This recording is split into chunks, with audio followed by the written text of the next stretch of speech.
How are we doing today? First things first, welcome to the show. Listen, I know I started a little bit late, but I was messing with the audio thing again. All right, so let me know if y'all can hear me. Put a one in the chat. Listen, all right, we Duke the Don. We gotta do better. All right, especially with the audio. So I'm trying to make sure that this stuff is on point. But like this new system I got, it's weird because it does a little funky thing, and then every time I'm about to start the show, I'm not usually sure if everything's 100%. So please, guys, let me know. Put the ones up in the chat as I'm going through it. All right, if y'all can hear me, let me know because this thing is looking kind of funny right now. But guys, let's go ahead and get into it. Welcome to another stream, guys. The Manosphere, okay, if there is what you call a Manosphere, is falling apart. All right, I know we've been saying this for a very, very long time. Okay, oh my God, the Manosphere is falling apart. But this time it's pretty serious. Okay, because this time around, a ton of people have been getting exposed, all right? And it's not just the content creators' ideas that are getting exposed, but a lot of it are their intentions, right? And here's the thing. The other side to it is the individuals who also decided to help prop up said Manosphere content creators that are actively destroying this space right now, okay? It looks bad upon them. Now, here's the crazy thing, all right? Y'all already know who we talking about. We talking about the Pearl situation, all right? We are picking up where we left off because the shit is gone off the rails, all right? It seems like this might be it for Pearl, practically in the Manosphere space, okay? And maybe not in the greater space at large, but at least in the Black Manosphere, it's over for Pearl.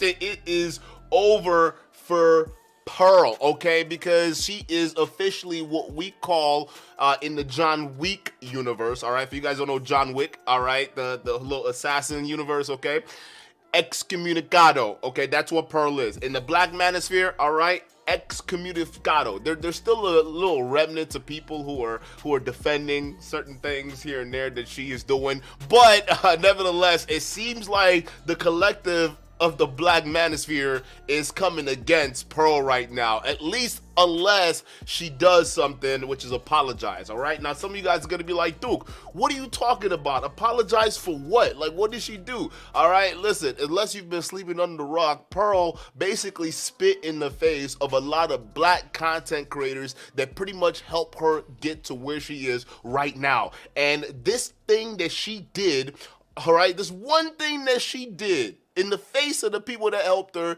might be the very thing that causes the destruction of the very space that helped her get the prominence. All right, so guys, before we get into this big story, go ahead and hit the like button, subscribe button, bell notification. Let me turn this music off so we can get into serious mode right now because this stuff is serious. All right, I can't hold up. I gotta refresh my StreamYard here. Something is wrong. Y'all, can y'all hear me? So I feel like something is up here. Give me.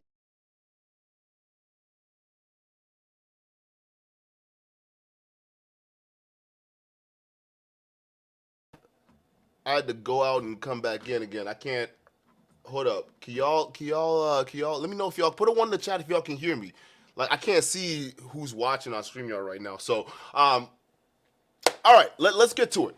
So here's the thing with Pearl, all right? For those of you guys who don't know, she had a recent domestic terrorist and white supremacist racist on, known as Nick Fuentes, all right? On the platform, which is the most shocking thing in the world because realistically, if you're in the Manosphere space, typically they harp on women, all right? We talk about women and, you know, getting women and X, Y, and Z, right? So it was a shocking thing to see someone like Nick Fuentes starting to slowly seep into conversations, particularly that has to do with the red pill and Manosphere men and female relationships, right? So a lot of people for a while have been asking this question, like, what was the point of this, Pearl? Like, we saw what happened to Nick Fuentes. He got canceled. Matter of fact, Nick Fuentes, like, I mean, not Nick Fuentes, what's his name? Sneeko, right? Sneeko got canceled because he brought up Nick Fuentes. Like, why would you go down that same route, Pearl? It doesn't make any sense, okay? Now, one can chalk it up to this whole red pill awakening that she's going down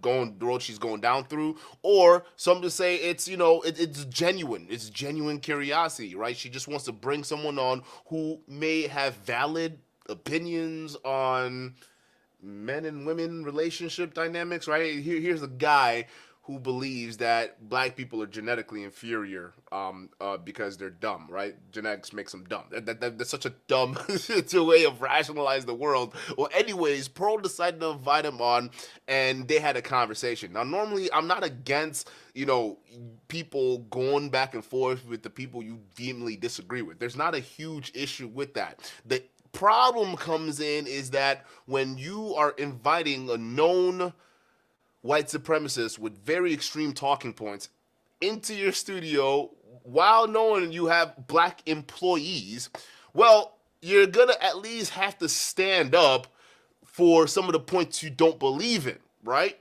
Because if you just let somebody come into the studio with negative opinions towards the people that are currently working for you, that are employed by you, right, that you somehow would consider friend or, colleagues, and you wouldn't even do anything or say anything to push back on his points, that's a little bit of a problem, right? Especially because this is where it becomes an even bigger problem for Pearl. Especially if you built your platform off the backs of these very same group of people you let this idiot mock, right? And that is the big controversy that she's dealing with right now, because just about everybody in the manosphere, black manosphere, are actually slowly starting to pop up, and they have a few choice words against what Pearl has to say. Now, listen, there's so many videos popping up. I can't even keep up with O'Shay Duke's videos, and we're going to cover a couple of them today, okay? We got O'Shay Duke's videos. We got mediocre and reviews to video, because he dropped the video condemning this. We still waiting on a couple responses from other content creators and what they have to say about this. But realistically, it's starting to look like the collective black manosphere is forming together and actually pressing Pearl heavy for an apology. And at this point, I don't know if the apology is gonna come out as maybe it's probably gonna be something that we'd accept. I don't know. All right, is it gonna be genuine? Is she gonna play dumb? Is she gonna be this airhead? We don't freaking know. But what we do know is a bunch of people are pissed off. Now, one thing you guys might ask would be, well, why would she even think about bringing somebody like Nick Fuentes on, and he has horrible opinions against black people, Africans, and anyone who's not white or Aryan or whatever. I mean, isn't he Italian, Mexican, or whatever it is, right? Well, anyone who looks white, right? So why would she invite someone like that? She has the manosphere, right? She's doing so well. She's got 1 million+ subscribers. She's partnering with all the biggest content creators in this space. Why would she feel the need to even get on someone like Nick Fuentes? Nick Fuentes is a nobody, okay? He got kicked off of YouTube for a reason, all right? He doesn't have a future. His shit is Rumble. You have 1 million+ subs on YouTube. You got the clout, Pearl. So why platform someone like him, all right? And here's one thing y'all don't understand when it comes to the manosphere. All right, especially when it comes to women coming into the manosphere. This goes for women and men, but particularly it hits even harder for women. All right, especially these female content creators that come in and they blow up so fast. Because here's the thing: what happens with a lot of these female content creators, they usually come in and they do one of two things. When they get their start in the manosphere, they hop around the chat rooms, and then they hop up on panels, and before you know it, they start parroting the same talking points that these guys like to hear, right? And the reason why they parrot this, because these girls who are coming into the space for a mission, all right, they're not just lurking in the chat rooms to, learn and be a good traditional conservative wife to go do chores and pop out babies for the man. No, that's not what they're in the chat for. No, these women are a little bit more pragmatic than that, okay? No. They're sitting in the chat listening to the men, right? Quote unquote. Trying to hear out what they want, right? Like, hear what the men are saying. What's the chat in the streets, right? And then before you know it, they start repeating the same things.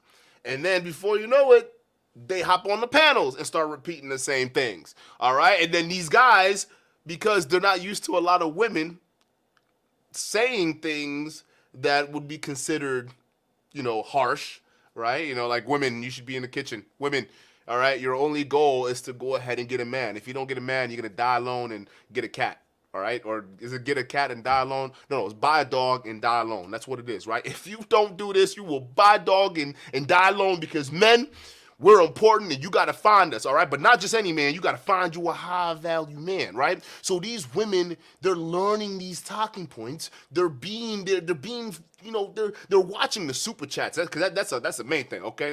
First of all, these ladies, they gravitate to where the money is at, okay? So they see the $100, $200 super chats y'all giving these guys for just saying the same thing, and they're thinking, wait a minute, I could say the same thing, all right? So they hop on there, and because they're females, a lot of you guys prove how much of an undercover simp you are. And guess what? Them dollars start flowing. And you know what's crazy? Some of you male hypocrites out there that talk about, oh, women, you guys are so crazy. Like, I can't believe you don't understand this, right? Oh, what was us?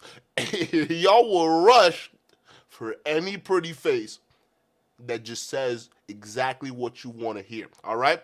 Ignoring all the same red flags that got you into this mess in the first place, ignoring the shit that they say that don't make any sense, ignoring the things that they say that may have come off like they copied and pasted. Y'all ignore all of that, but y'all just rush these platforms, and what do?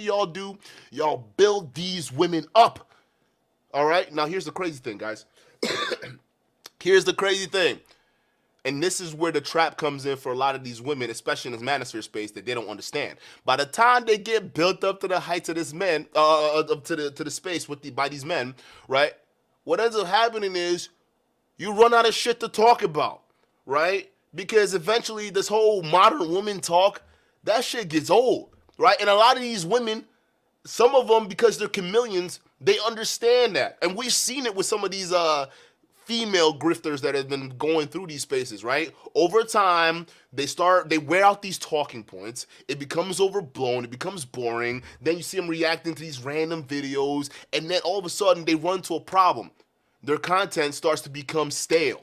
And the reason it becomes stale, because there's just about everyone else in the manosphere space saying and parroting the exact same thing. Parroting the exact same thing, right? They're parroting the exact same talking points. The only difference is the talking points vary within the different parameters, right? Because like for instance, you see a lot of these podcasts, I call them podcast bros, that are popping up with the similar fresh and fit model, right? Like the whatever podcast and some of these other podcasts, smaller ones that are coming up now, right? That have the OnlyFans liberal women on there, and all they do is just sit there and talk about the exact same thing. There's this market that's saturated with this, right? So by the time these women like Pearl get to the top, they've exhausted just about everything, because how long can you keep talking about modern women before it becomes repetitive, before it becomes redundant? You sucked up as much fans as possible within this niche, within this market. What else is next, right? And that's the ceiling. That's the ceiling a lot of these women, they run into when they get into the space, all right? And now what they try to figure out what to do is to either branch out or stay in the space and stagnate. We said there are actually some female content creators that I respect in this space, but some of them, let's just face it, their channels, they've stagnated. All right, they've gotten to a certain point in growth, but then their growth is doing like this. Yeah, every once in a while they'll do a YouTube short, and a YouTube short will prop the views up. But overall, realistically, how much longer can y'all keep talking about the same thing before it gets old? And what Pearl is doing is, Pearl is saying, hey, I see the wall coming, okay? I need to branch out. So y'all notice she's courting Sneeko and his brand of the red pill, right? The whole Charles Schwab, right? The COVID conspiracies, right? The Jew conspiracies, the black conspiracies, right? All of a sudden, she's popping up around doing shows on Rumble with Nick Fuentes, inviting him on, right? Things start to not add up, right? And for her, what she's doing, she's trying to branch out. She wants the extreme far-right conservative crowd now, all right? She's got the mainstream red pill manosphere crowd, Now she's trying to incorporate the greater red pill conservative majority crowd, right? Because a lot of Nick Fuentes crowd, his group of people, all right, they're associated with a lot of that type of right-wing, far right-wing conservatism. And this is what I've been telling you all this whole time. If you look at the red pill and you look at the blue pill, all right, the grift, it's literally just a symbolism for like Democrats and Republicans at the end of the day, liberals and conservatives. That's what it represents, at least in my book. Because if you look at this, if you follow this conspiracy rabbit hole, right, what it ends up doing, it ends up going political. You end up doing shit like whatever Candace Owens decided to say, because she cannot stop sucking off of Andrew Tate, which I find weird. Someone like Candace Owens, who is political, all of a sudden is mingling with Andrew Tate. Y'all see how all this shit's connected? They are using the red pill manosphere, okay, to pretty much propagandize and make a lot of these young dudes pretty much right-wing extremists. Now, here's the crazy thing. We have a chance right now to put a stop to the shit that Pearl and a lot of these female grifters are doing. And what I like right now is that a lot of these content creators are coming out and they are talking about this, all right? And I'm glad guys like OshayDukeJackson, guys like Mediocre Reviews and Tutorials, I think Coach Gray Adams and some of these other guys, hopefully you guys would be a little bit more tough in your rhetoric, but they are pushing back and they are demanding something. And without further ado, guys, we are going to watch this whole thing burn because I just found this whole video series hilarious. We got a bunch of videos to react to, by the way, so this might be one of them streams. All right, let's go.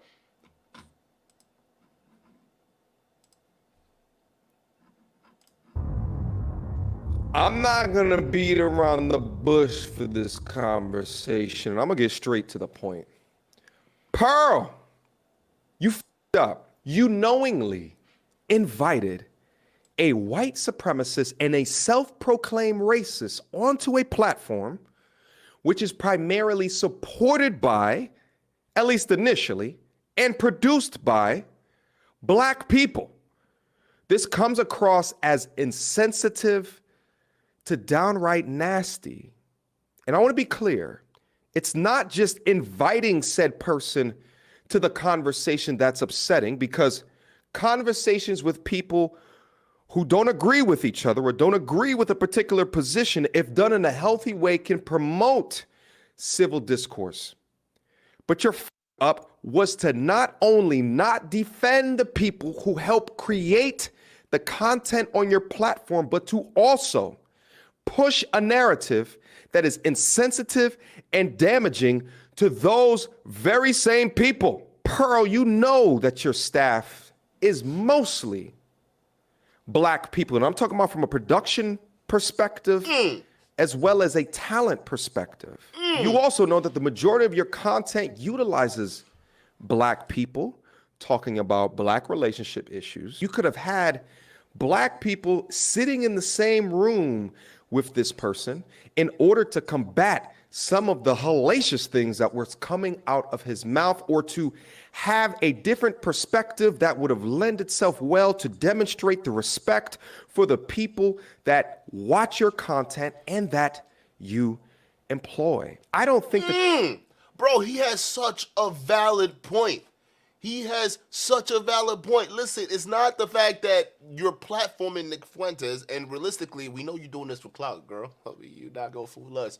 But it's the fact that you're employing African Americans and Africans, and you're not even gonna have somebody sit across from her that reflects the racial group that he talks about, right? And then have a healthy discussion, right?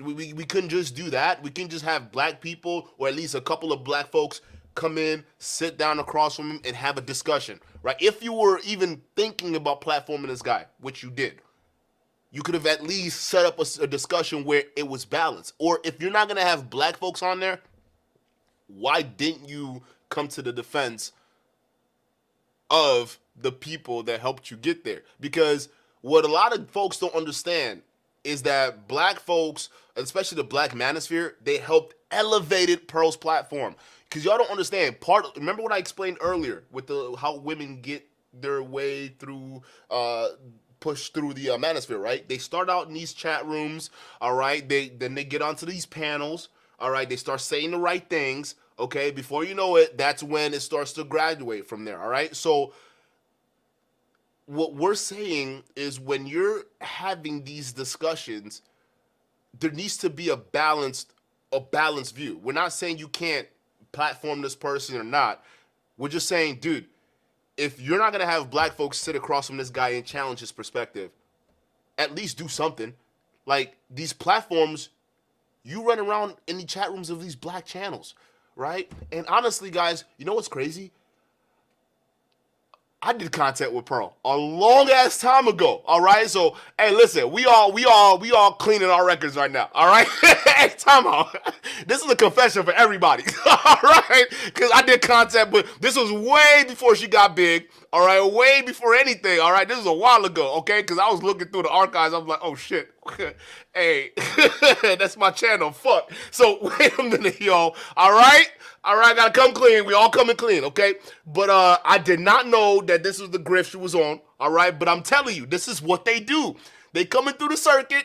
All right, and then they say the right things, and then they get slingshot into the space. All right. Now I'm not saying that I was a part of it or anything like that. I'm just saying, I mean, she did pop up on the panel, but it was for something else. All right, but we did do content. All right, but listen, y'all. If you're gonna do something like that, at least keep it balanced.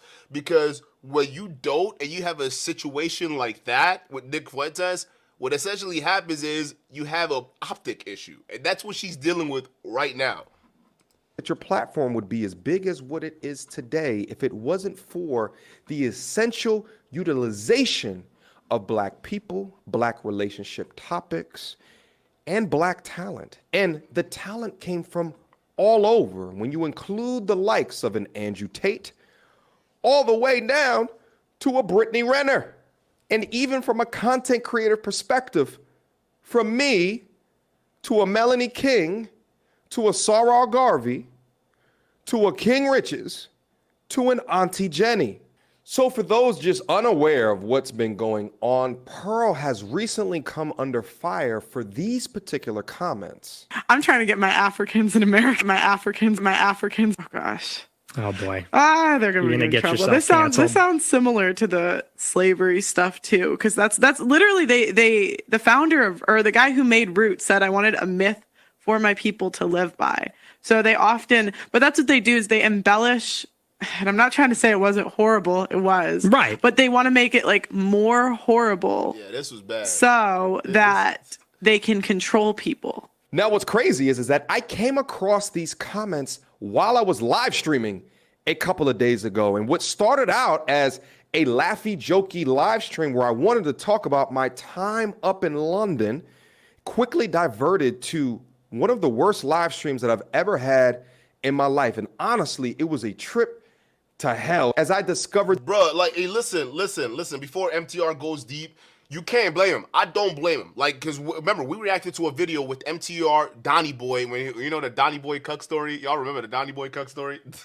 He tells this hilarious story, all right, Donnie Boy does, of how he got bamboozled by a 19-year-old heroin addict, okay? And like, this dude, I mean, it was just the most pathetic story in the world. Go check out that episode. But, MTR was on that show, and I think it was Pearl's platform. None of us knew. Like, no one knew what was going on at the time. So you can't blame MTR, because MTR, basically, you see him taking responsibility and calling it out, right? Realistically, when we were calling out Pearl, people thought it was just because we were hating, right? And it wasn't even that at all. It was just that the moment I saw the grift, we were one of the earlier ones. We've been calling this shit out for a long time. So even though we did do content, we were the first ones to call it out. It just took a bigger content creator to expose the grift for everybody to start, you know, cleaning their records, right? Doesn't it seem like that, guys? Chat. Doesn't it seem like ever since Pearl has been excommunicado, it seems like a lot of people are coming clean and saying, hey, listen, I'm just trying to wash my hands clean. I knew old girl, but I didn't know she was like that. Like, look, chat, every content creator, Melanie King, all these other people that did content with her are now coming out and wiping their hands clean of this woman. All because of this situation right here. And you want to tell me this is not going to get bad for Pearl, right? Like, this is crazy. This is crazy, right? But again, this was going to happen sooner or later, because when we called her out after she debated Hafiz, right, and they were talking about the wife school, and I'm like, wait a minute.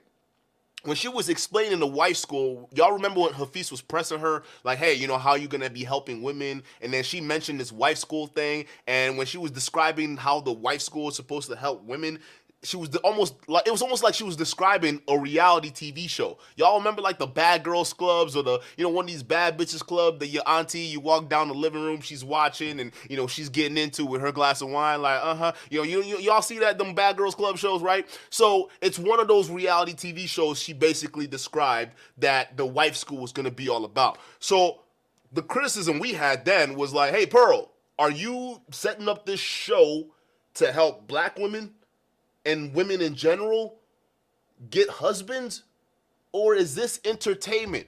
And it took her, I think it took her a couple weeks for her to start admitting that, yeah, wife school is just for entertainment, because she can no longer keep going on with that lie that this wife school reality TV show she's trying to do was all about helping women find husbands.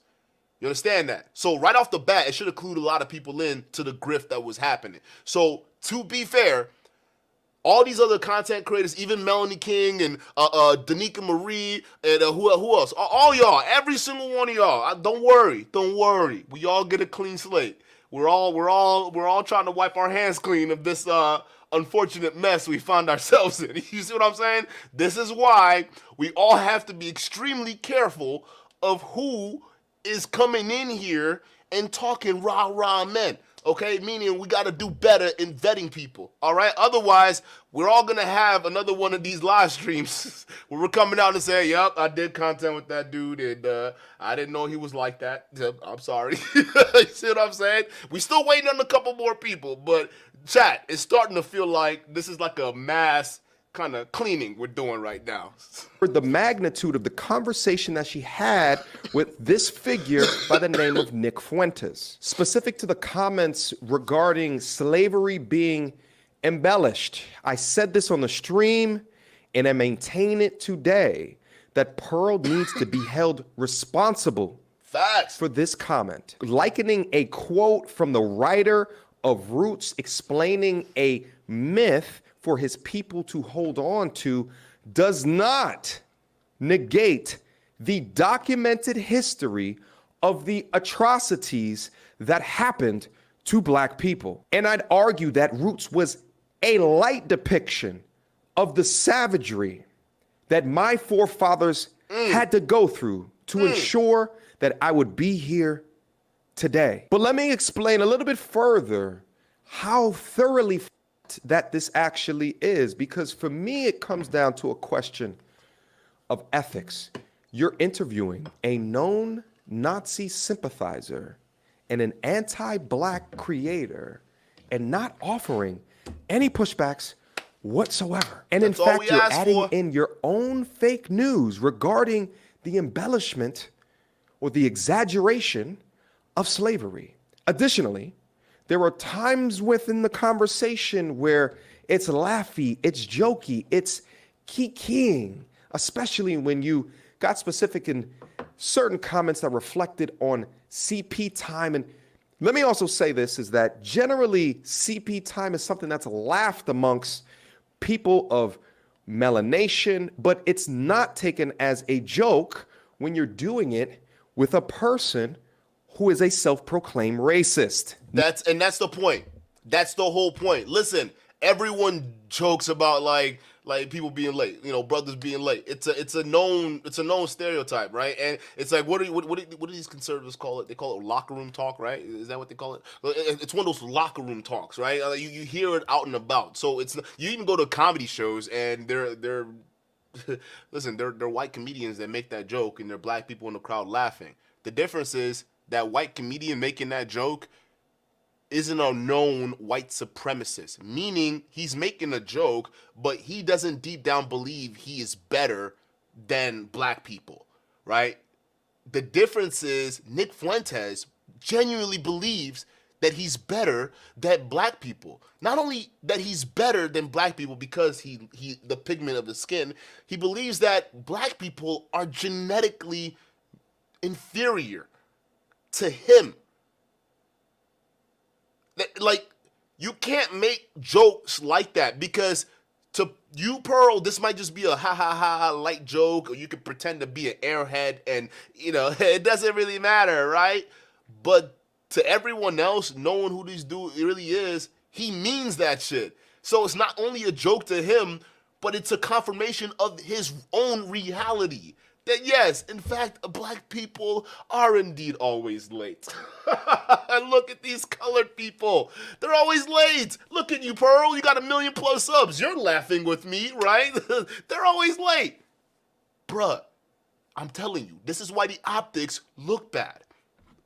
Now that I've had the opportunity to digest all of the information, now that I'm not on live stream with thousands of people looking at me, and in the back of my mind, thinking towards the tens of thousands that are waiting for the perfect reaction for me, I begin to question why you didn't sympathize with the plight of African Americans or black people in general. And not once in the interview did you have at least one pro-black stance or some form of ethical defense or cultural sensitivity for the people who carry your production machine forward, or the people that that watch your channel. The thing is, here, and I gotta answer that question.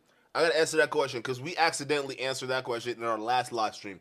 Because you remember when we couldn't tell the difference if Pearl is playing dumb or she is legitimately stupid? Remember how we were trying to kind of debate it out in the chat, right? Y'all remember that chat? We were trying to figure out, hey, is this broad stupid? Like, what is wrong with her? She's asking all these questions, and then when she's not asking questions, she's making assertive statements like she is well-versed on the topics, but then when you end up pressing her, she's like, I have done no research on the matter. So she's the type of woman that has a strong opinion about something she knows nothing about. And I know, how could that person be a leader of the space? I don't know. I don't know how he got to that spot. But that's who she's been. And we've been trying to debate that. Is she playing dumb or is she being stupid? And the reason why I asked, because, listen, she claims she comes from a privileged background. Family's rich. I think she's a college graduate, right? Her boyfriend, her millionaire ex-boyfriend, right? She had it all. So someone like that, you would think, would at least have some kind of education to know basic things about what's going on in cultural society at large, right? Major cultural events, right? Something that had to pertain to black folks, right? I'm sure you guys learned about Martin Luther King in college, right? I mean, you guys learned about certain things that had to do with black history in school. So the fact that Nick Fuentes is allowed to come on your platform and you're not at least able to fall back on any of those prior knowledge to at least fight back on the behalf of people that you're making money off of, that's a problem. And guys, it's not just Pearl, but you notice all these culture vultures now are being called out. Look at Adam. All right, Adam, no jumper. We got to get him, because the whole situation with him is exactly what's going on with Pearl right now, right? When a lot of the black employees, they're tired of being taken advantage of, used and abused, and being dumped, all because that white content creator that started the platform, started the structure, decides that he wants to make a pivot into a different niche now. That's what they're all doing, right? So as they use up our culture, use up our pain as entertainment, and they're done with it, and they're ready to move along to something else, they just drop us like flies. And that's the bullshit that we're seeing right now. The only difference is the no jumper, the black folks over there that were on the no jumper platform, they weren't having it. So they really set Adam up. So if y'all want, we could cover that. It was crazy. And now there's some crazy things about Adam, and how it turns out that dude may have been a pedo himself, right? And it's just like, God damn. Like, what is going on, right? Just a lot of shit is being exposed. But anyways, back to it. I'm letting y'all know right now, right? All that shit, it cannot be tolerated no longer. Pearl, you were smart enough to know certain things and at least use them to defend or combat some of the stupid talking points he had. But you did nothing. That's crazy. That's questionable at the very least, and it shows to me a degree of misguided that you are regarding our culture, and that you have some introspection to do, and you have to find a newfound respect for understanding more about the people that work for you, or who a component of the content is made for.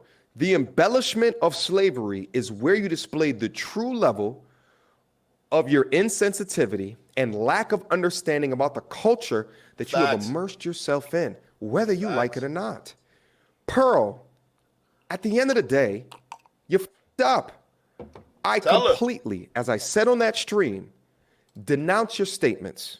Yes. And I believe that you need to be held completely accountable 100% for your words and your actions. Yes. And I want you to do it for the sake of my history, for the sake of my community, for the sake of my audience, and the people who have followed me and will continue to follow me, Pearl.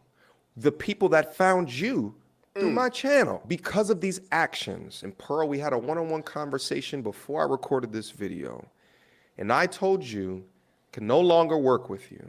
We had a dating show that was in the pipeline, and I was super excited about releasing this content on your platform and then cutting it up and putting it up on my platform and reacting to it. You did great content up there. But along with these statements that have come up, I no longer feel comfortable in having that dating show footage released, along with the other content that was recorded up there onto your platform. I plan in the future not to release more content up onto the channel regarding my time in London. And to be honest, frankly, it really sucks because I had a lot that I wanted to be able to speak about. And again, to my community.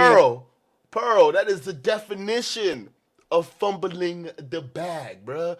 And make no mistake, MTR over here, this dude is damn near, I don't know if he's damn near Godfather status yet. Chat, y'all let me know. He's been around for a long time, right? He's been making content, and he's been uplifting other content creators too as well. Because you guys remember, that's one of the criterias, right? You got to be able to, be a kingmaker, all right? So we got a lot of, people, OGs in the space who are also kingmakers, but no one really made it to the top of the heights. OshayDukeJackson really had an opportunity, but he capitalized on Kevin Samuels, and he went up there, right? But MTR, he's damn near, he's definitely GOAT status. I don't know if he's reached Godfather yet, right? So if he is saying no go, you do realize that's a wrap, right?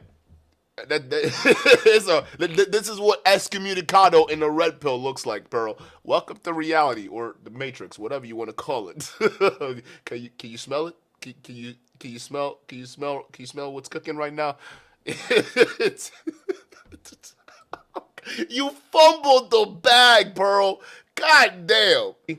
To my audience, to the people who have followed me and will continue to follow me into the future, I have to take personal accountability for my working relationship with Pearl. And trust me when I say I take full ownership and full accountability.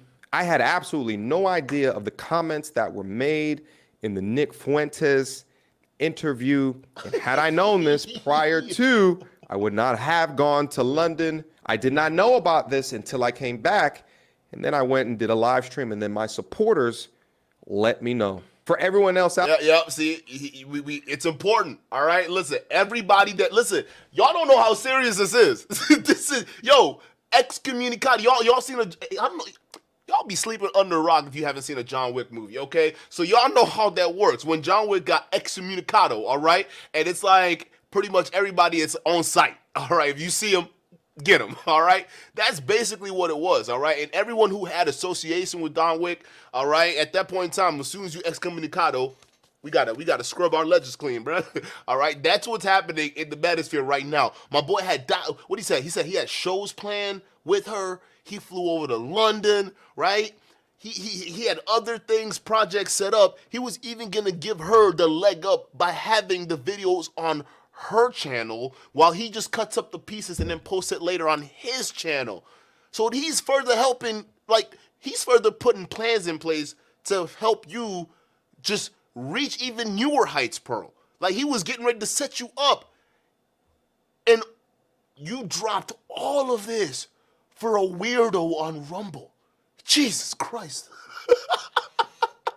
You can't make this shit up, bruh. So that's what I'm saying, chat. I don't know if this was a strategic move for her or if she's genuinely this stupid.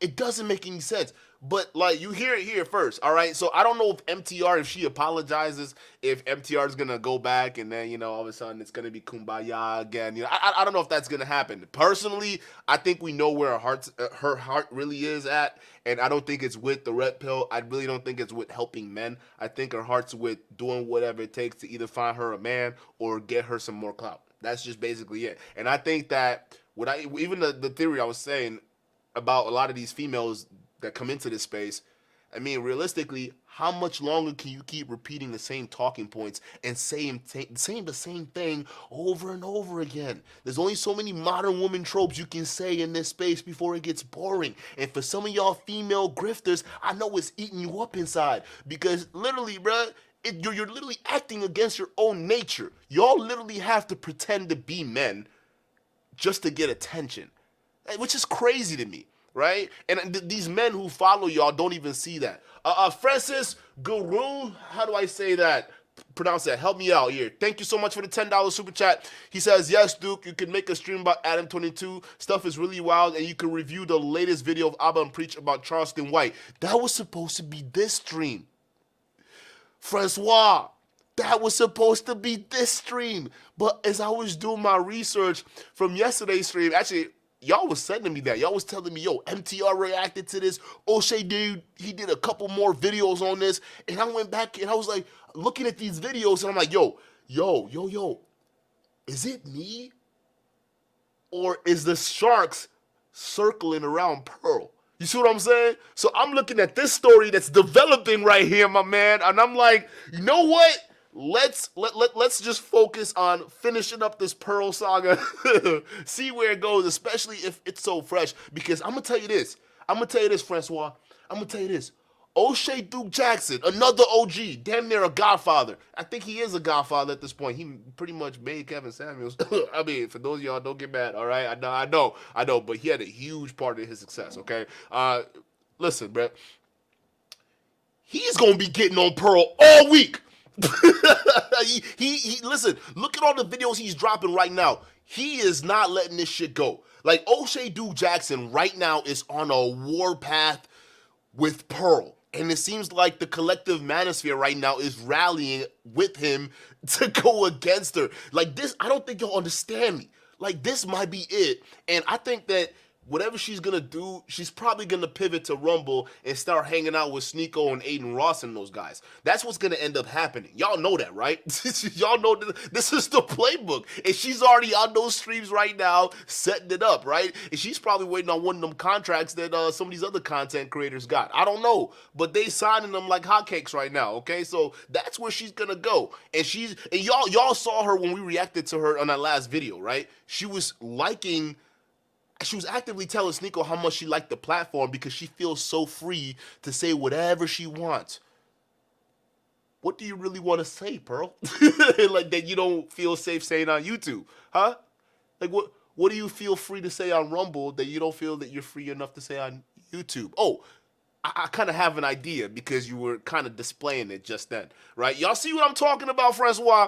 You see what I'm talking about? So Charleston White was supposed to be today, bruh, but I was seeing this story develop, and I'm like, yo, this might be it for Pearl, at least in the Black Manosphere, because people are just cutting ties, okay? Then I looked a little later, and I realized I did a video with her, and I'm like, oh, hell no. Yeah, I got to scrum my shit, too. We all cutting it loose, but let's continue. Out there who's ever supported the platform and sent super chats, and for everyone who has been affected by this situation, like I said, I take full accountability. For those of you guys that have followed my platform for a long time, do understand that I've selected, at least I thought I've selected, with a fine-tooth comb who I have chosen to work with. If you guys already know, It hasn't been a lot of people, okay? I've also have a no beef policy on my platform because I think it does us no good to continue to promote fights and spats. I'm all about delivering value at the end of the day. But as a man in this space, I got to take full ownership and full accountability. And along with my accountability, this is now my definitive stance. I can no longer support or associate myself with the Just Pearly Things platform. And for those who finito, excommunicado, it's done, son. That's him. He's out. All them projects, it's done. All right. So listen, it looks like she's slowly starting to lose the support of the black base. Okay, guys, if you look at this Manosphere landscape like a voting block for like politicians do, right? Okay, you got the black population, you got the Hispanic, you got the white, because there are a lot of Hispanic people in the red pill space too. Matter of fact, I think there's just as much black. I think there are probably more black folks in the space with a stronger community than Hispanics, but there are a lot of Hispanics in the Manosphere space too. But you know what I'm saying? It's just different voter blocks, right? And you know how politicians, and for them to get on top, they got to win over each block, and they got to win over key supporters within each voters block, right? So to get control of the black community, you got to get the support of some of the black leading politicians there, right? The same thing with Hispanics, Asians, and whatever the hell. And that's the thing with Pearl right now, okay? When she was bouncing around the platforms on her way to the top, she was garnering the support of these key members, which by definition was bringing their audience along with her. Now here we got one leg in the table, which is MTR. Okay, he's saying I'm kicking myself out, and he's gone. All right, so that's taking a significant portion of people who came from his channel over to hers. That's gone. How much of that is she willing to lose until this shit just completely just destroys her platform? Meaning, thanks to one dude that you decide to grift for, okay, you're probably gonna collapse your entire grift just for one dude. That's crazy. Still wish to continue to support voices of women that are down into the space who agree with the particular message that we put up on Jump Street. I want you guys to go check out and follow the following female content creators. All right, I got a list of their names right here. Don't want to forget anybody. Chantel Simone, The Crimson Cure. I like her. Danica cool. Marie. She's cool too. Six the Goddess. Oh, whoa. Hey, time out. Hey, who is this? Who is this? She kind of... Melanie King. Uh-huh. Yeah, we know. And of course, Shahrazad Ali. Questions, comments, concerns? Y'all already know what to do. Mediocre tutorials and reviews at Gmail. All right. Thank you, buddy. All right. Thank you. I appreciate that mediocre views and tutorials. All right. Shout out to you. Marty, a.k.a. He says Allende was...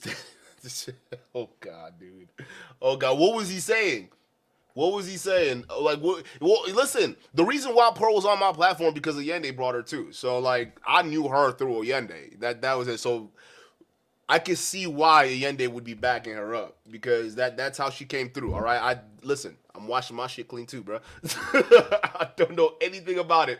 I am Victorious. Thank you for the $5 super chat. She made a video addressing the whole Nick situation. To be honest, to me, it doesn't look good. Kind of cringy as she tries to explain herself. Yeah.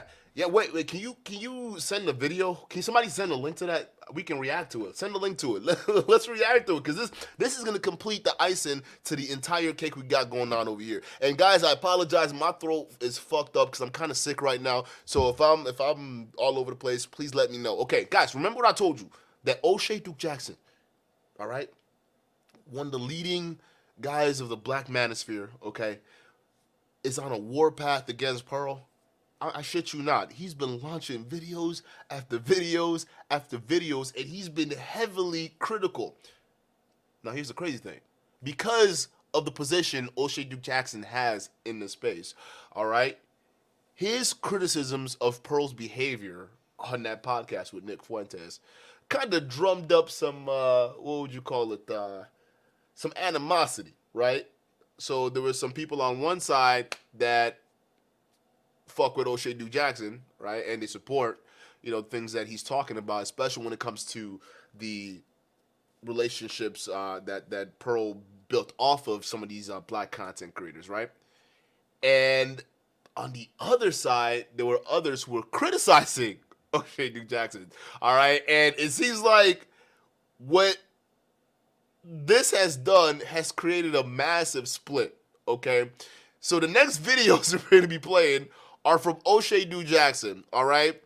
And he's basically going to be, hold up, let me pull this up real quick. He's going to be breaking down what I was just talking about earlier about if Pearl may be pretending to do this, right? Playing dumb on purpose, pretending not to know the reason why people are really upset with her. And OshayDukeJackson really hit the nail on the head, and he made a lot of things be known in this video. So let's go ahead and play it because I find it hilarious.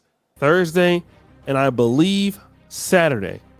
And from these three long form live streams, what you will find on her YouTube page is what I would consider clips.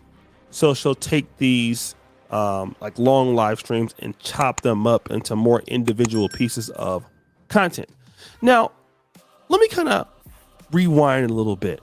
How did Just Pearly Things get popular? Well, it wasn't just YouTube that made her popular. She got popular on TikTok with clips on TikTok that sounded just like this. I'm sorry, but I did it all right, and he cheated. There's no excuse for cheating. And this is how women are. Nothing's ever my fault. I contributed nothing to it. Let's interview him. Let's bring him on and see what he has to say. I guarantee there was something you probably didn't do right. But this is how we live in a world of delusion. I did everything right. Like, come on. Like, it's so cringe. It's like, come on, Pearl. At least you're a woman. Isn't it weird that you're not even... Think about it, guys. All right? We're men. All right? So our perspective, no matter what, how we're going to see the world is through a male's perspective, right? No guy's going to come in here and see things purely from a female perspective and tell a woman what a woman is because you were not a woman. Just like we tell these women, you're not a man. So how dare you tell us what our experiences are and not? You don't experience the same thing men experience. You understand, right? So that's what we're looking at over here, bruh. Because it just, first of all, realistically, even just looking at the way she's delivering that, because I think she was reading, if you round it back, she was reading off of like these little posts, right? Because you guys can see it. I'm sorry, but I did it all right, and he cheated. No excuses for cheating. I'm not gonna shame myself for someone cheating, right? So people are legit giving her advice, and the first perspective someone like Pearl comes from, you would understand, right? This is probably a woman reaching out to her. You would think that she would come in from a female perspective. But right off the bat, she's like, this is how women are. Just women. Just like, this is just how it is, right? And then there's no accountability. And it's just like, wait a minute. That's weird. Because you're a woman, all right? First of all, your worldview shouldn't automatically be just from a male perspective. You should understand or sympathize with the male plight, all right? And same thing with the men. We should understand what women go through, but we're never ever gonna act like we know what it's like to be you, and God knows some of us want to, right? Vice versa, right? So the fact that she immediately comes at it from a fucking just male perspective should set off some red flags. Because it means that either this is an act and she's not being genuine, or this has to be an act. There's no other way you can put it. Because most women I know that I've talked to, because this is where experience comes into play, right? If you talk to a lot of women, they inherently, a lot of their points come from a feminist view first. And it makes sense because they're women. All right, and I understand that, and you almost expect that, right? Same thing with a man, right? If a man gives you an answer, it's coming from a male perspective, right? And the thing is, some women don't understand that, and that's where the disagreement comes from. And most women should understand that, but they don't. But that's where it comes from, perspectives. So the fact that she automatically sees things from men's perspective, and she just starts word vomiting all these opinions, right, that don't make any sense, it comes off disjointed and weird. right? Do y'all see that, or is it just me? It's crazy. The delusion. I did everything right. Like, come on. So you see, this is where just pearly things really, made her bacon, if you will, because she's really big on accountability. That women don't want to be accountable. The phrase modern women, which is, pretty much anointed by the late great Kevin Samuels. Yeah, just pearly things came on and just made a whole channel full of modern women. It has to be the one word that dominates the majority of her titles on YouTube. But I'm here to let you in on a little secret. It's not just modern women who are not unaccountable. Just pearly things is the most unaccountable. What do you mean when you say that, Oshay? Let me explain. You see, just pearly things likes to play as if she doesn't know what's going on. And I'm going to prove to you that she does know what's going on, right? And how do we know this? She does this to kind of alleviate herself from any level of responsibility. Now, inviting Nick Fuentes to London, well, can I just be honest? Nick Fuentes is not a bright guy. He's almost, he's very slow. Let's just be honest. In my honest opinion, he's a dumb guy. And he's not intelligent. Now, I've seen interviews with white supremacists, with, black people. Let's say for like David Duke. David Duke is intelligent enough that although he has his positions. Hawkins. That's why he's going so hard, bruh. That's why he's going so hard. You feel me? A lot. Listen. Hawkins, you gotta understand what's happening in the Manosphere right now, okay? First of all, it's falling apart. I don't know if you know it. There's earthquakes everywhere. The ceilings are falling, all right? Everybody's running for cover, okay? We're all ducking and running, all right? And in the meantime, while the tide is rolling out, okay, we're realizing there were some fakes among us, right? A bunch of sharks, okay? So now everyone that was seen swimming with the sharks before, right? They're trying to scrub their arms clean, okay? So OshayDukeJackson, okay, because he has a big platform with a very loyal base. If he promoted Pearl, he's gonna also be taking accountability and basically calling her out. And I think this isn't gonna stop. He's gonna keep coming at her for a week straight. Like, yo, like he's about to drop a nuclear level catastrophe, bruh. Pearl's done. MTR basically cut her loose. And now we're looking at OshayDukeJackson doing the exact same thing. That's another leg of that table that is being removed from Pearl, that base. Now, the weird cringe thing is there are some other people who were part of Oshay's camp that are defending Pearl. And that's where another side to split comes in, right? So this whole Pearl shenanigans is literally destroying. It's not only, it's exposing the Black Manosphere, but it's also destroying it at the same time, because Pearl is causing ripples all over the place. And another person he wants to call himself a godfather, but I personally don't respect this man, is Obsidian. Okay, for those of you know, Obsidian is basically the dating coach for black incels. That's what he proclaims himself to be. Okay, and this guy for the longest time has had this weird fetish to just feminize the Black Manosphere, right? He's been obsessed about finding random women to lead the Manosphere space, which almost never made any sense, right? The first time he said black women should lead the Manosphere space, he had a whole hour, it was a 2-hour-long live stream with some lady, and he was going back and forth talking about how black women should be the leaders of the Manosphere, even though the majority of the guys on his camp shit on black women the entire time, which makes no sense, right? And then he goes on and switches over to Pearl, right? And says Pearl should be the new leader of the Black Manosphere. So it was just this weird ass fetish that Obsidian had with just feminizing the Manosphere that it just didn't make any sense. So he's another one that we consider a holdout, okay?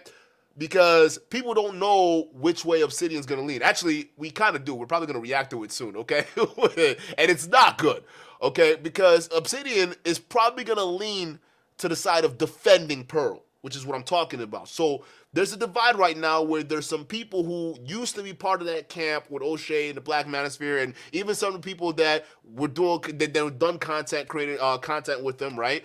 And even the direction, I'm finding out, and I'm still cool though, Yende. Listen, I'm not gonna break up, a relationship with another brother because, of a white woman that just been saying some stupid shit, right? That's horrible. Okay, we're not gonna do that. All right, that's not how that works. Okay, we will not let her divide us. All right, we will stand strong and stand together. Even though I do think that's cringe, and we should probably call her out.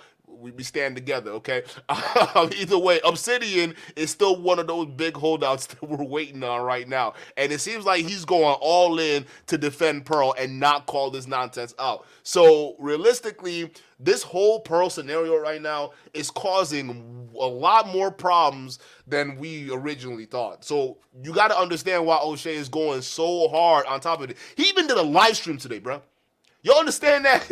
This man rarely does live streams, and he did a live stream today to get ahead of it because another person, Jason Black, who actually was the main one that called out this grift between Adam 22 and Pearl, he basically exposed the whole thing. And he basically lobbed a bunch of shots, and some strays caught O'Shea and some other content creators too. You know what I'm saying? And O'Shea dropped the video. Basically, now he's in not just video live stream, but he's getting ahead of it. And that's what a lot of people should be doing right now. So for a lot of you guys who are people of color, and for those of you guys who are also of African descent, not African descent, but like for African immigrants or Caribbean immigrants or Jamaican immigrants or whatever it is, right? I think it'd be beneficial. Not saying y'all got to break up relationships. I think that's your platform. You do whatever the hell you want to do. But at least call it out, because further down the line, listen, it's one thing if you didn't know that you did a content with her, right? If you didn't know about this whole situation, it's one thing, right? But then if you keep going on on her platform after knowing this shit happened, all right, and you didn't condemn this in any way, sort of fashion whatsoever, just know as a black content creator or an immigrant or a non-ADOS or ADOS? I don't know what the terminology is, okay? So y'all help me out, okay? Whatever it is, if you're an immigrant or you're a traditional black person, all right, it's not going to look good later down the road. Later down the road, especially as Pearl becomes more extreme, because I don't think this shit's going to stop here. So let's just keep going. On what he's trying to say, he's never going to cross the line or make bad jokes or anything like that. He's just not going to do it. If you make the bad joke about blacks, let's say if you're a sellout or whatever, right, and you say something bad about blacks, he won't really go there from what I've seen on YouTube. He will really stick to the positions about what he's talking about because Lord, he doesn't want to be man. labeled as a white supremacist any longer, although, he probably still is. That's not the case with Nick Fuentes. Nick Fuentes is a very, very unintelligent guy, and he's socially awkward. So now when Just Pearly Things invites him to her studio, there's no way that she can believe that the guy is not going to make a mistake. She knows that the guy is going to make a mistake, especially talking about controversial things like what happened in Charlottesville, things about slavery, black people being late. She knows that this guy is going to be able to make a mistake. But when he does, or if he does, she'll try to absolve herself from this whole situation. Now, this is not me just saying this. Jason Black has also pointed this out even before me. I want to play a small clip of him saying it, and then I'll come back. And by the way, this sets the tone for Just Pearly Things. She spends this entire time acting like a dumb ditzy blonde. She's gonna pretend that she doesn't know anything about any of this. But throughout the interview, she's gonna keep... Listen, Jason Black, you gotta hop on and talk to O'Shea, cause y'all gotta talk this shit out, okay? I don't need to be, listen, cause Jada Black at the end of the day when he called out Pearl's grift, right? He also did the same thing with Adam. He has a point. So Jada Black, you gotta give him a respect, bro. You gotta give Brody his flowers. You have to, okay? But he's right. I mean, this is common sense. Chat, we were calling this shit out because, I was for real confused. Is Pearl just plain stupid? Or is this actually a calculated thing? You see what I'm saying? And what O'Shay was talking about earlier made a whole lot of sense. She knows why she's bringing a guy like Nick Fuentes on. I really don't think she's stupid, right? And the reason why I'm having no chill with her, because even though I'm clowning her and I think that she like the shit she says is genuinely just dumb, right? I for real think she's a calculating person, right? I think she knows what she's doing, because she saw the kind of attention Sneeko got when when Sneeko platformed him, right? Sneeko, he got the attention of Congress. Think about that, right? So I think she knows that getting this clown on, he's going to say something stupid, controversial, maybe something about Africans maybe always being late while Dummy has African employees, right? Or something completely stupid. Maybe she planned for this controversy. How about that? Maybe she decided, you know what? Let's just sell out black folks for controversy so we can pivot on over here to this new conservative deep state grift we got going over here, where Jews run the world and whites are superior, right? What if this is a planned out, right? I don't think Pearl is stupid at the end of the day. I think we can laugh about this, right? I think we could clown this, and I think that's wholeheartedly fine, because some of the shit is truly ridiculous. I mean, just come on. But at the end of the day, don't get it twisted, people. These content creators, especially some of these ones that come out of nowhere, right, and they blow up so fast, it's all calculated. So for guys like you, Obsidian, okay, Obi, OBC at the end, you gotta say something, bro. You can't come out and support this shit. You can't, bro. You have to do something, because you portray yourself, Obsidian, to try to be this black intellectual, leader. I mean, you got a couple books under your belt, right? So as a black author, what is it gonna be like defending this bullshit, bro? Like, you're defending this. You can't defend this.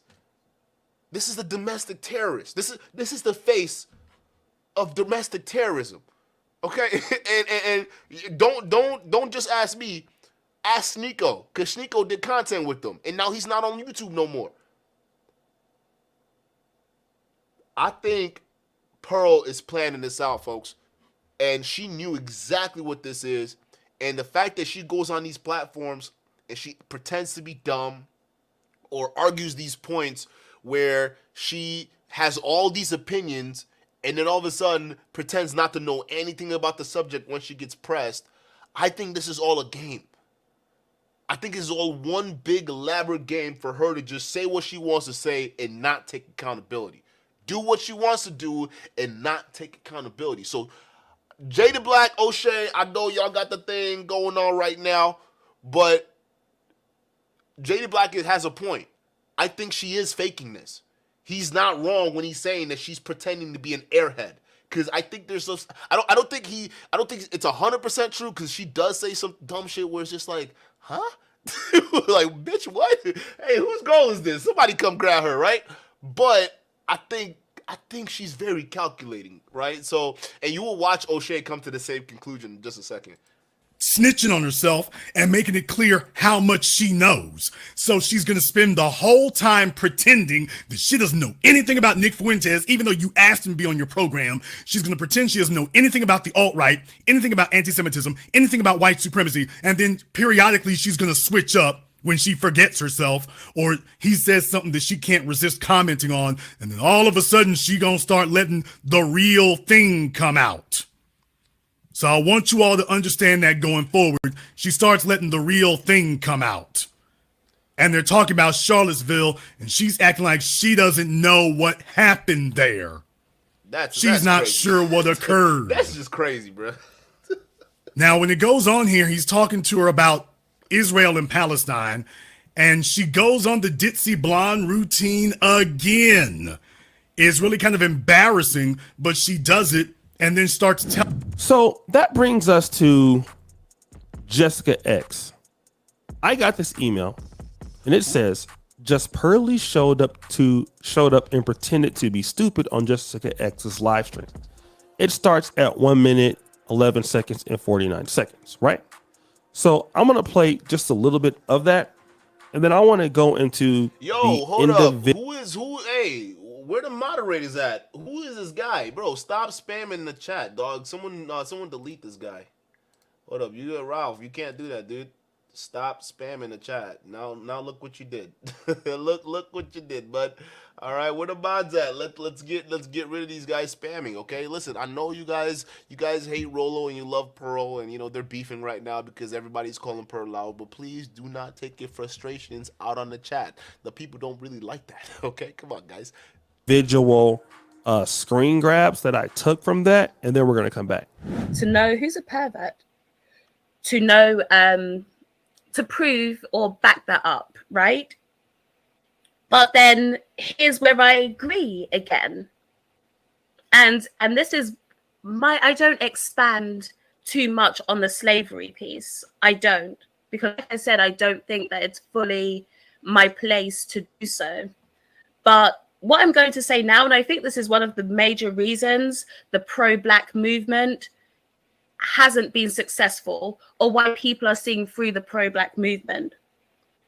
When people keep almost trying to traumatize you with slavery and the racial elements of society, usually they are doing it to capitalize off of you. We only need to look at movements like Black Lives Matter, right? What? Black Lives Matter was Wait a minute. Wait, chat. What is she saying? Is it me, or is she trying to make the same argument that Pearl was making? Time out. I did not hear what this lady is saying. What? She's saying that people are trying to, if people are talking about slavery, they're purposely trying to traumatize you. Like, what is she saying? Why people are seeing through the pro-Black movement. When people keep almost trying to traumatize you with slavery and the what does she mean by that? When people almost try to traumatize you with slavery, what does she mean by that? Racial elements of society, usually they are doing it to capitalize off of you. We only need to look at movements like Black Lives Matter, right? Black Lives Matter was actually created to capitalize off of people's genuine emotions and feelings in regards to racism. No, you're absolutely. I mean, you got a point, but what does that got to do with the Pearl situation though? And realistically, we all knew Black Lives Matter was a scam from the get-go. Like, what are you talking about? The only people that were clueless were the out of touch Black folks that were up in the wealthy stratosphere, and the white women and white people out there who were trying to push down this agenda. All right, but the real Black folks already knew that BLM was crap. If you actually go out to the streets and talk to a lot of Black folks in the community, they would tell you that they don't support Black Lives Matter.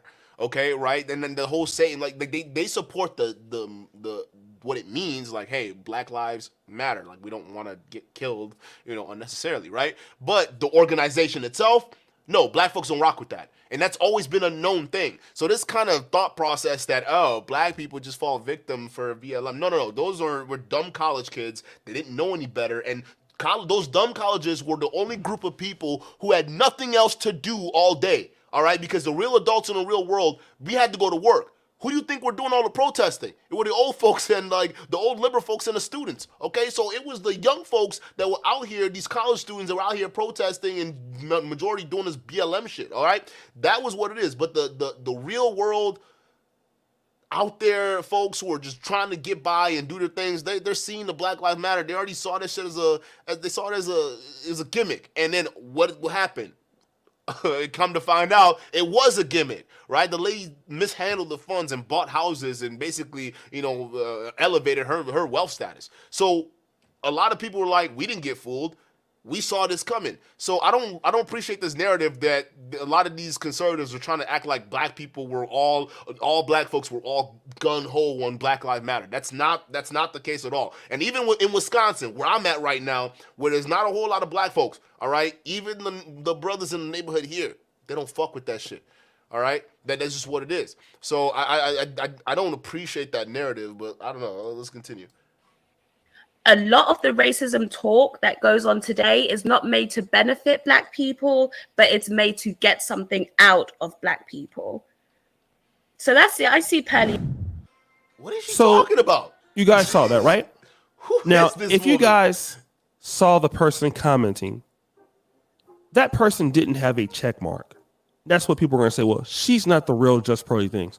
All that you need to do is to go to Just the X YouTube channel, click on the comment that Just Pearly things make. You can select the right thing it's called Go to Channel. And once you do that, it will go to her page. She has 1.37 million subscribers, right? Just Pearly Things doesn't have a check mark like me. Maybe she didn't want it. She didn't apply for it, but she doesn't have it. So this is her. Let's look at some of the things she put in the comments. First things. Hey, pervert. What did I do? That's the first thing. Secondarily. A spy? What an allegation. Third one. To be fair, it was a 3.5-hour interview. We only covered that for a short period of time, or a short period. So instead of her being accountable for, you know what, you offended. Hey, Chad, you know what the crazy thing is? That could have actually been her. You can't tell because she's not verified. How you got over 1 million subs and you not verified? You see what I'm saying? So that could have easily been her, bruh. African Americans, you offended blacks from other parts of the world. You're coming into black content creators. You're coming in copying, please. You're in Obsidian's live stream. You're in Bernard Riley's live stream. You're doing everything but getting out in front of it and apologizing when you knew that Nick Fuentes is not an intelligent person, which is probably why he had a job out of Boston University, because he probably couldn't read and write. So you know the guy's dumb. You know he's going to say something that will go viral, and you want the attention, and my God, you're going to get it this week. You're going to get it this week. You want to play like you're like you don't know what's going on, but you're just as an unaccountable modern woman as the ladies you complain about. You might have made a lot of money off the red pill, but you don't understand it. Maybe you do understand it, but you're definitely a hypocrite to your message, because if a woman is wrong in the relationship, you want her to apologize. Facts. You're definitely wrong. Even your buddy Mediocre Tourism Reviews made a video condemning what you said. Just saw it too. You have yet to apologize. So what did you do, Just Pearly Things? You went and removed that video. Instead of getting out on your camera, like you do all your reactions, and saying, you know what? I said something that was very insensitive. I apologize. That's not what you're doing. You're going all through black YouTube, copying please, acting like you didn't do anything, because you think that people are stupid. Facts. Like, that's what it is. You know what? It's crazy because she thinks people are dumb. Facts. Like we don't know, like you don't know what happened at Charlottesville. You're playing like you don't know what's going on. And you think that people are really silly. Maybe. See, I think O'Shea's coming to that same conclusion too. Like, I genuinely don't think. I think that the whole ditzy girl routine, like, oh, what is that? Like, remember when she asked what's in the? She asked what was what an embalmer was when she was debating Destiny, right? She didn't know what an embalmer was. It's like, wait a minute now. Are you fucking with us? Like, are you fucking? Do you think we're stupid? Is that what it is? I don't know. I might be stupid because I'm covering this shit. So maybe the joke's on me. But like, she would be saying dumb shit like that, and it was just like, huh? Like, wait a minute. Like, you don't know what an embalmer is? Like, how did you? You're 26 years old. Like, how do you not know this? Like, can you point to China on a map? Like, what's like? You know what I'm saying? So. I think that it's either played up, and who knows, bravo. Maybe she's taking this modern woman trope or this traditional woman trope, right? A little too seriously, a little too hard. She's in character right now, right? Because remember when she had that pushback with Destiny, and she was like, oh, yeah, I'm just a woman, right? It was just these offhanded remarks that she makes. It's just so weird, right? And I think she thinks we're stupid, chat. I think we figured out what's going on. I think Pearl thinks we're stupid. I think that if she believes that we think that she's dumb, she can get one over on us. And you know what? It kind of worked. Because she low-key ran a bag off a lot of these dudes. So I think we're catching on. We're catching on. Pearl, you can't be playing stupid for that long. Like, because it's only a matter of time, all right? And I'm saying this because realistically, there's still some holdouts, okay, chat? And I'm telling you, one of them is, as you guessed it, Obsidian.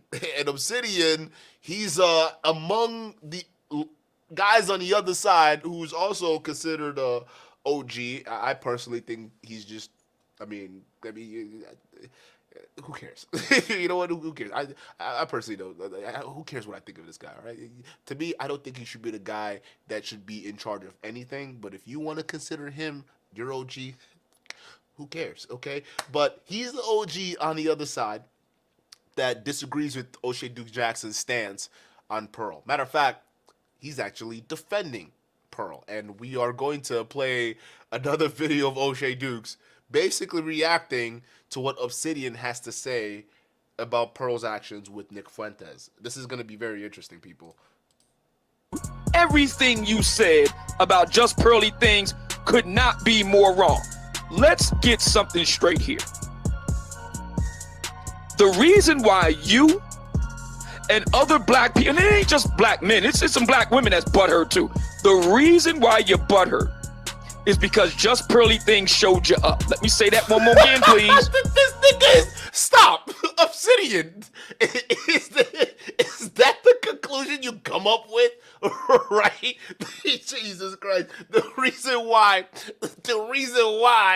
black women are upset, okay, and you guys are upset, is because Pearl showed you up. That's right. Now, fuck the Nick Fuentes situation. Y'all are just hating because Pearl showed y'all females up. And y'all black women just want to sit there and complain. How dare you? All right? You ain't got nothing to hate on her. Okay? She's just showing you up. Obsidian, dog. Do you see why no one respects you? Do you honestly see why like no one takes you seriously in this space? Because someone like you who trying to portray yourself as a black male leader, you were simping, you weak in the knees for her? You weak in the knees for Pearl? Out of all people. Shit, you got Danica. You got Six the Goddess. And you weak in the knees for Pearl? Her? You willing to throw your sisters away for Pearl? Talk about y'all just jealous of her success? Oh my God. I knew you were sus, nigga. I knew Obsidian was a sus dude, bruh. I knew it. There's something wrong with this man. Yo, chat. I can't believe this man just came up with that. This is Matrix level cope right here, bruh. Like, the fact that you just came out with this excuse, bro, I can't. Hey, OB is a boy. What you doing, dog?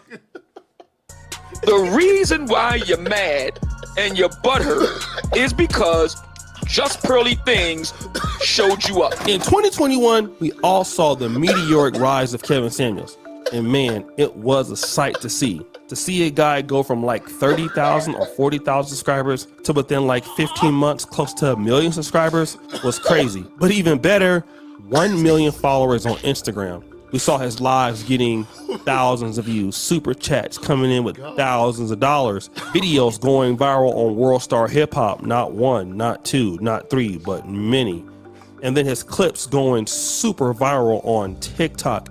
And he became the #1 talked about social media commentator in the African-American social media community all across the nation. My mom's from Sacramento, heard about Kevin Samuels on Sacramento. Didn't even know, I knew the guy. That's how big Kevin Samuels was. But as much praise as Kevin Samuels got, he also received a lot of criticism from people within the Black Manosphere community who I will not mention their names. We all know who they are. But certain other individuals, people like Tommy Sotomayor, who leveraged claims that Kevin Samuels copied certain things and phrases from him, some which is not too far from the truth, right?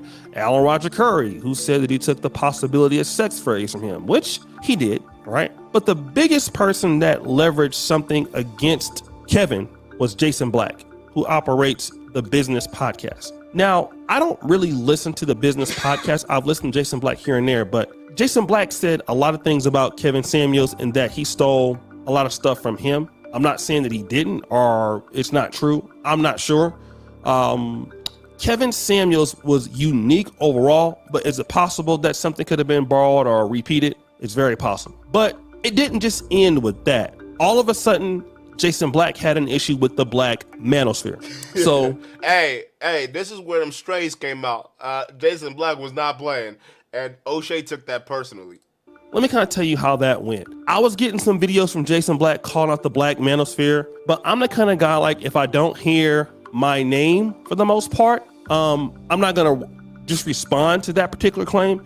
And when I talked to Kevin about it and some of the other guys, Kevin really didn't think that Jason Black was worth responding to because he didn't respond to anybody. So he never even mentioned the guy to me at all. He talked to me about other guys.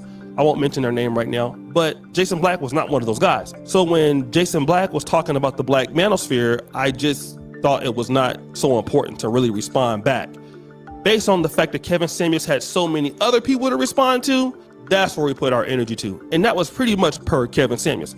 Not that I have an issue with anybody, that's just how it went. But then we have this situation with just Pearly things. So if there's anything that started it with anybody, Jason Black appears to have thrown the first shot. Now, fast forward, Demo.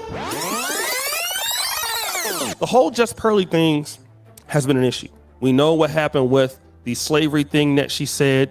We know what happened with calling the person an African in front of the white supremacist Nick Fuentes, saying that she was late, which for most people isn't a big deal, but for a lot of people it is, because why would you have a white supremacist there in front of black employees when you know that white supremacists feel that blacks are less than them? That's the issue. So Jason Black has responded to people who disagree with just Pearly things.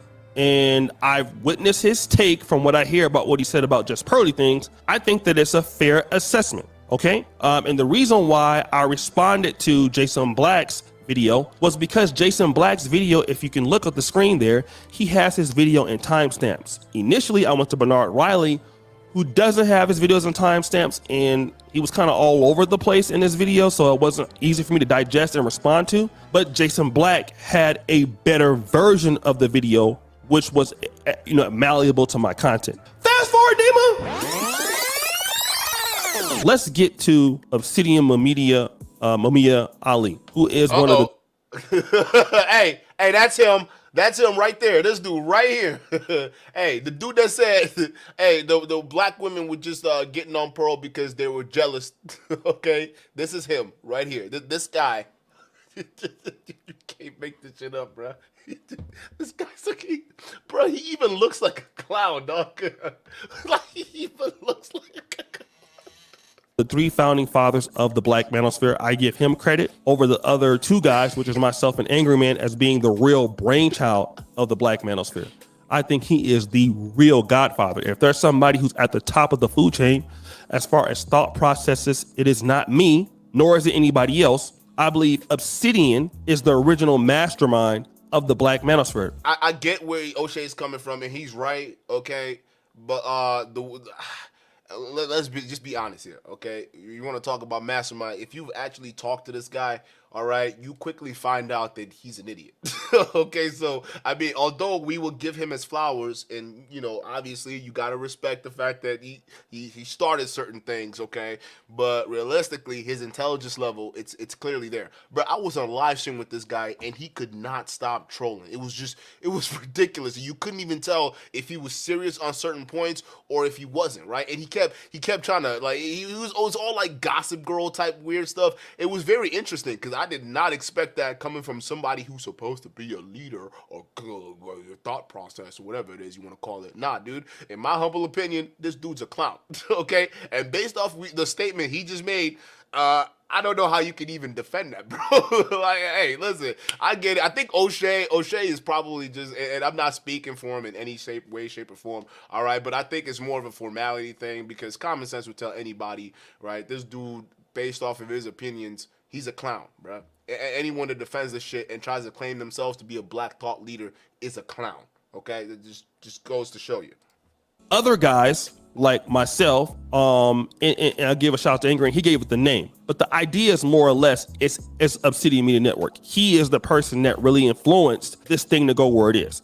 Now, guys like me came in and took the ideas, a little bit further. He's like Peter, I would say I'm like Paul, but Obsidian has kind of had enough of Mr. Jason Black. So Obsidian has fought back with this report. Play that clip. Because our long lost and wayward brother, Jason Black, I refer to him as the black anonymity, seems to have some choice words for yours truly. Now, of course, he's not man enough to mention me by name. He's not man enough to show his own face. He certainly isn't man enough. Obsidian, you do majority of your streams not showing your face, dog. Time out. I mean, come on, just because we got a few pictures of you, all right? You don't do your live streams with your face showing. Matter of fact, 95% of your streams, you're not even showing your face, all right? So stop. It's funny that you got smoke for somebody not showing his face, but you never once showed your face anywhere. I mean, I'm not saying you never did, but you rarely do. So just keep that in mind when we throwing stones, living in glass houses, my boy. Enough to show his work, but he has so much to say about me and about the work of other people, particularly women. And here I'm speaking of the one Miss Just Pearly Things. Now let me say this. If Jason Black had spoken to Miss Just Pearly Things one-on-one, the way I did, both in public and private, and found her wanting, that would be one thing. Fair enough. He had done his research. He had did his homework. He actually talked to the woman. I can respect that. He doesn't know the woman, never talked to her, never met her, but he got so much to say. Bro, listen. It doesn't matter if you met them and you talked to them or whatever it is, all right? What matters are their actions, bro. I don't get why y'all always fall for this dumb argument. Oh, but I know them personally, so they can't be evil because they were nice to me in person. No, bro, you gotta look at their actions. Just because she's nice in that encounter you had where you were talking to her does not mean she doesn't harbor certain prejudice against certain things, all right? Because I'm not even saying, let's not even go about the prejudice issue. Let's just go about the clout issue, right? For common sense would just tell you, why would someone take an action as to platform a racist, white supremacist like Nick Fuentes, okay? For whatever reason. She already has the black community on lock, like you, Obsidian. So why don't you ask yourself the question, why would she need to do this? Platform someone like her. So you look at the actions, not that little encounter they had with you, okay? And based off the actions we're seeing, it's not making sense. I'm seeing a grifter. I'm not saying Pearl's a racist. I genuinely don't think she's a racist for interacting with Nick Fuentes. I think it was a clout opportunity that was just a dumb decision, okay? So I think she's calculating, but she's calculating in a dumb way, right? You know what I'm saying? If y'all get what I'm saying, so that's what I'm trying to say. So it's just the fact that you hear this argument all the time, and they use this same argument with Andrew Tate, right? Some of these red pill heads, they're talking about, well, Andrew Tate cannot be a trafficker because I've actually sat down with the man and I found him quite pleasant, all right? Andrew Tate, he used to give food to homeless people. Y'all don't talk about that, but I do because I saw him personally do it, right? No one cares about your personal experience with that content creator because not every other person who's watching said content creator is going to have the opportunity to have that experience. So we have their actions to go by. And when people have been seeing Pearl's actions, not just this whole Nick Fuentes nonsense, but the basically the cracks that were showing way before that, when her talking points weren't necessarily matching up in some cases, or when she slips up and says certain things and to contradict herself, but then the way she backpedals off of it to avoid accountability. There were all these cracks that were showing to let all of y'all know that this was not a solid person that we were dealing with. But we ignored it. We all ignored it, and here we are. So you look at people's actions, not your personal experience, okay? I don't get why people are falling for this age-old trick. This is a pattern with Mr. Jason Black, among a great many other things. He has a penchant for putting his mouth on people he doesn't know, never met, never talked to, but he got so much to say. It's a cop-out, Obsidian. It's a cop-out argument. You know it. So since Mr. Black, the Black anonymity, has so much to say on the matter, and he's not man enough to contact me directly to find out what the 411 is, because everybody and their mama know how to reach me. Everybody do. It's open to the public. You can hit me up anytime, because that's how we do it, man to man, where I was taught by my daddy, by my granddaddy. If you got this dude always talking like he about to do something, bro. Hey, time out. Hey, time the fuck out, Obi. All right. Hey, you remember when Minister Jack was in your face, Obsidian? Where's all this energy, bro? You got all this energy for Mr. Anonymity, but you didn't say nothing. You didn't say nothing when Jap was in your face on that call. You pretended to act like a troll when Minister Jap got on you, right? So now I find it very interesting that you are I find it. You're not calling me and talking to me man to man. If you were man enough to come call me, bro, stop. Hey, I think he's doing a live tomorrow. You can hop on, but stop pretending to be tough, okay? Because we know other people who. They've said the exact same thing to your face, and you folded, bro. So stop. This fake toughness is just so interesting, oozing from this guy. Like, this is just so interesting, dog. problem with another man, hit him up. Y'all sit down and work it out man to man, and then go take it from there. If he wanted to know so bad what the deal was with me and Miss Just Pearly Things, all you had to do was just hit me up. I would have been happy to tell him. Hey, listen. He's not wrong. Wait, Jason Black is not wrong in some of his criticisms. Obsidian, you're responsible for uplifting Pearl in this space. A lot of it was his criticism that he had for a lot of the content creators. He even had smoke for OshayDukeJackson. That's why OshayDukeJackson did his live today. All right, and a lot of this shit, it was valid. All right, that's why OshayDukeJackson's out coming out in front of his shit right now. He's letting y'all know. Listen. Fuck this shit. We going after Pearl this entire week, okay? We dedicating this whole week to exposing Pearl. That's OshayDukeJackson's response, all right? So we're not saying Jason Black was wrong, but Obsidian, bro, stop trying to pretend that you didn't have you didn't have a helping. She was on your live stream, bro. You had a huge hand in trying to elevate this woman. You even came out with a video claiming that she should be the leader of the Black Manosphere. That was the moment I knew you were retarded. Like, come on, bro. How the fuck does that look? A white woman leading a space for black men to help them get better with black women. How does that make sense? Huh? And you were supposed to be a thought leader. That was when I knew you were dumb. Okay, fuck that guy. He don't know what he's talking about. All right? And then all of a sudden now, when it blew up in your face, because she's over here dancing with racists in your face, right? How does that look? Okay, instead of you coming out and saying, guys, I was wrong since I was the big dummy that came out with that video saying that she should be the leader of the Black Manosphere, I was wrong and I'm responsible for this, right? Is Obsidian taking accountability? No. Instead, Obsidian coming out here defending this shit. Matter of fact, he's attacking the messenger right now. That's what he's doing. Because realistically, not a lot of people said a lot of things until Jason Black did. Let's just be real. All right, you had some content creators doing some things here and there, right? Hell, I didn't even know about it till y'all let me know that it was off of his video, right? So Jason Black literally let a lot of people know what was going on. Hell, even the video OshayDukeJackson reacted to was from Jason Black. So if we're gonna be honest here, Jason Black exposed this whole thing. He blew this bitch wide open. we gonna have to give him we gotta give him his flowers, yo. So if he's calling you out, Obsidian, he's got a point, bruh.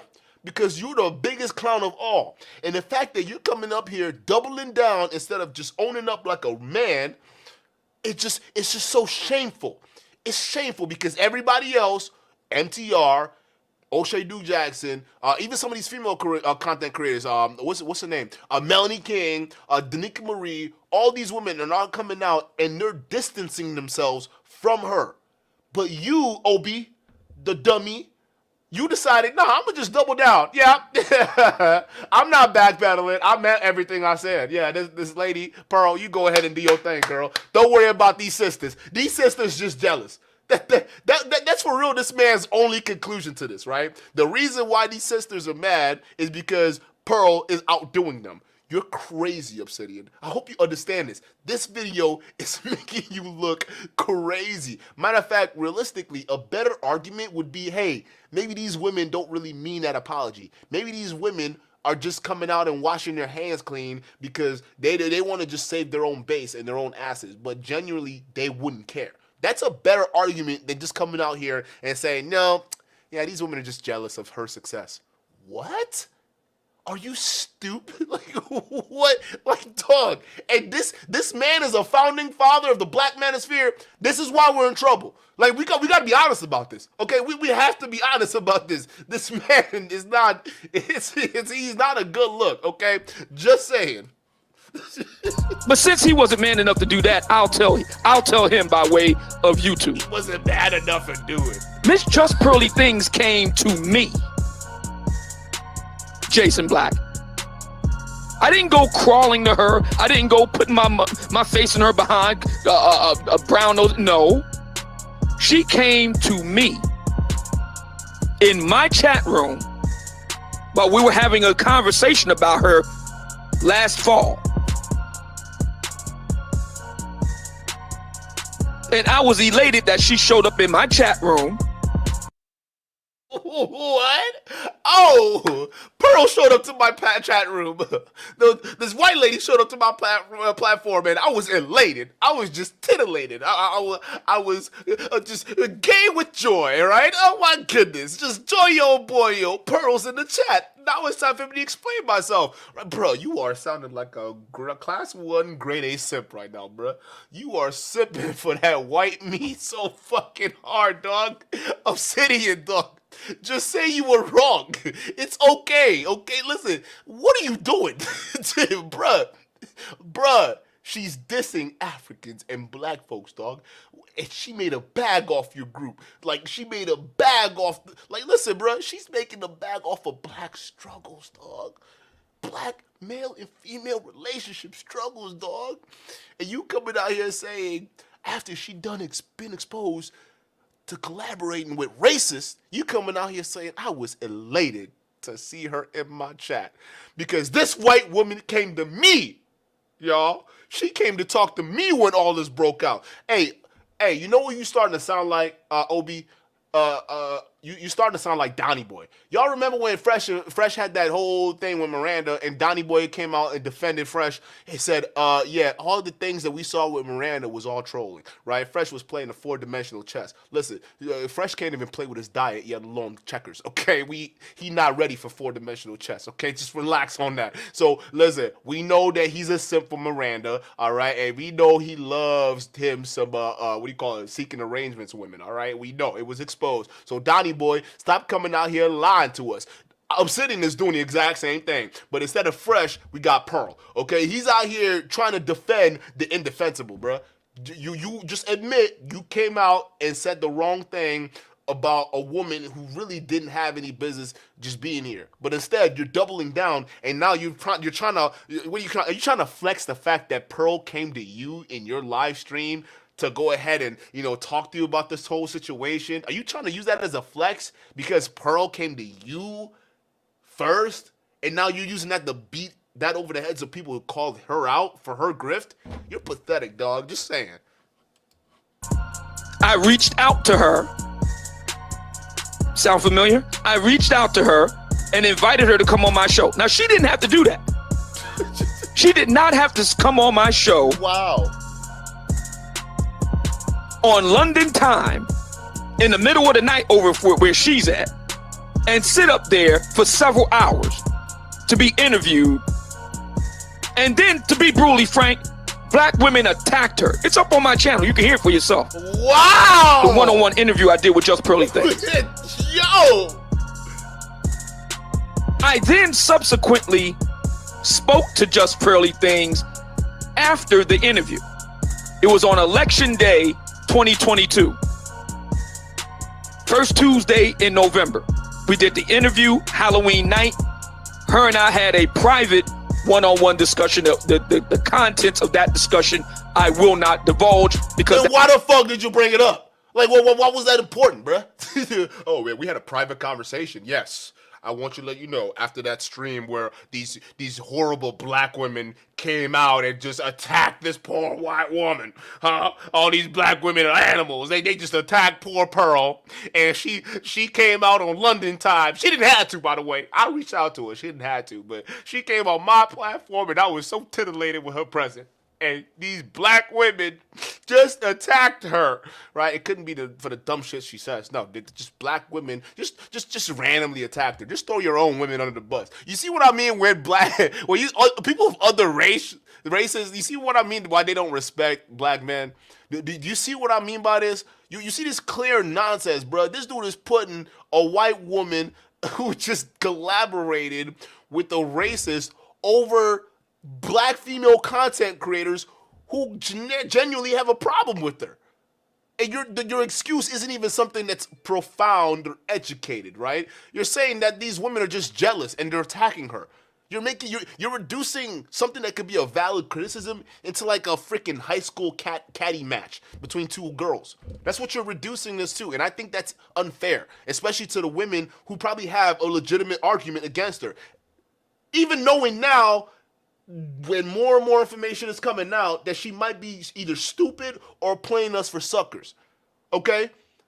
So, if anything, Obsidian, you right now should be feeling even more dumb. But the fact that you're doubling down, holy shit, bro. That was private off the mic. But I will say this. Everything you said about her, wrong, wrong, wrong. Just flat out wrong. How do I know it's wrong? Because I talked to her privately one-on-one. That's how. See, people who know me, who know the old man, people who know me, know that I do my homework. Do you? Honestly, do you? I mean, what are you talking about? How is your homework turning out? Because from what we're seeing, you failed the test, my boy. The pop quiz, you failed. You didn't see Nick Fuentes as the answer for D, okay? I'm sorry. It's not working out, bruh. Like, what are you talking about? You do your homework? Who is this man? Like, we getting trolled, bro. We getting trolled. I rarely talk about somebody. Oh, yeah, okay. You on top of it, bro. And I haven't done my homework on them. Okay. One reason why I can say the things that I say about Derek Jackson, for example, is because I did my research. And I'm here to tell you, everything you said about Just Pearly Things could not be more wrong. What? Obsidian? Yo! This is universal level simping. What is going on? Yo, he called it out, bro. She's grifting. How are you denying this right now, Obsidian? Like, yo, why else would she platform Nick Fuentes if to not, bro? The fact that those words just came out of this nigga's mouth. Yo, bruh. Yo, Obsidian, are you for real? You're saying every criticism Jason Black had for Pearl was wrong. You're clearly, bro, you're clearly lying. You're obviously lying, because that means that directly goes against what MTR says. That directly goes around against what OshayDukeJackson says. That directly goes against what your colleagues, Danica Marie, and some of these other women who are actively coming out and calling this out. It goes against everything they're saying. You're blowing up your own reputation for this woman, Pearl of all people. You're gonna sit here and say whatever this man. Listen, I get it. Listen, you might have your beef, all right, because he said he called you out, and rightfully so. So, like a man, you need to take it on the chin. I like how you're talking about how I can call. You're calling him out, right? He not gonna come up here and talk to me like the real man. He just wants to sit there on his channel and not show his face. But listen. If you was a real man, bro, if you was a real man, you would step up and say, hey, I know I said this about Pearl, and it was wrong, and I also think it's wrong that she did content with Nick Fuentes. And that's weird, because Pearl, I mean, that spits in the face of all the black content creators that helped you out. I mean, you were on our stream just not too long ago, right? That's something, a leader of the space or black manosphere, that's something that would make sense coming out of your mouth, Obsidian, right? But the fact of the matter is, what I'm hearing right now, talking about his criticisms were all false. This is universal level simping, bro. I don't understand why you're doing this. Like, honestly, this has to be. It's for clout, bro. It has to be for clout. Think about it. This motherfucker's supposed to be I'm sorry. I'm cursing. I'm trying to turn over a new live. Okay, this dude over here. All right. Listen, this guy. Bruh. This, dude, you out here, yo, I'm sorry. Like, the hypocrisy is just too much. You're sitting over here pretty much erasing all accountability for her and yourself, blowing up your reputation. For what? Like, what? It has to be for clout. Your channel hasn't grown.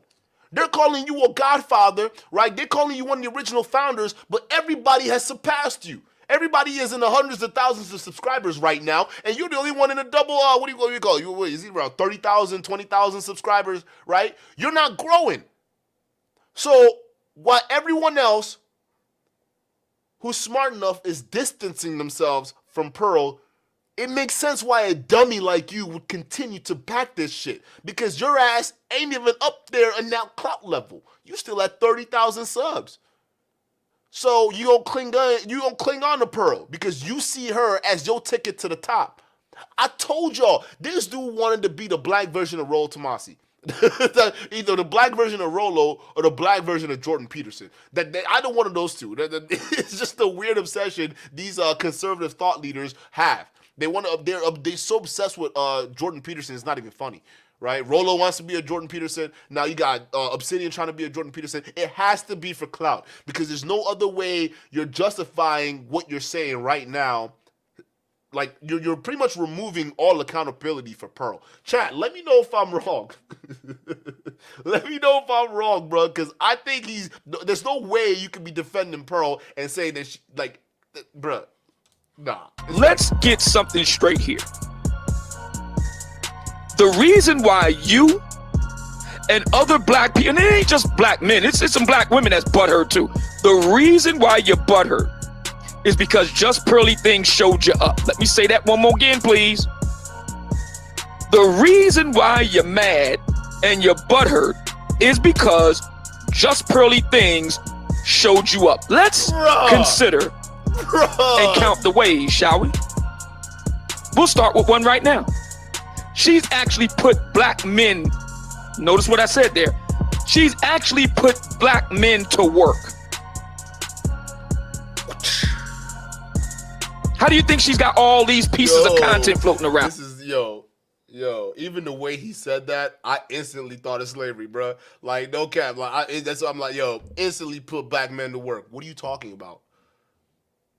But the whole reason why she's here is because she's shitting on those same black men that she put to work by putting a racist in front of them and not defending them. So the fact that she didn't defend the black men she put to work, it means that those black men don't mean nothing to her. You understand that, right? They're just workers. That's why she can laugh about them, you know, being late and not being late. Because they're just workers. Like, what are you talking about? Bruh, this dude is stupid. It's because she's paying black men to do it. I know for a fact that that's true. She has a whole production team made primarily of black people, black men in particular. They do the video editing, they do the thumbnail posting, they do all the back channel, back office stuff. And so that makes it okay to platform racist and just because she hires black people. Are you dumb? That's so stupid. That's like having a chicken in a freaking fox hen, bro. Like, or not a fox hen, like in a den full of foxes, bro. That's it's dumb. They're gonna get eaten alive. What are you talking about, bro? Are you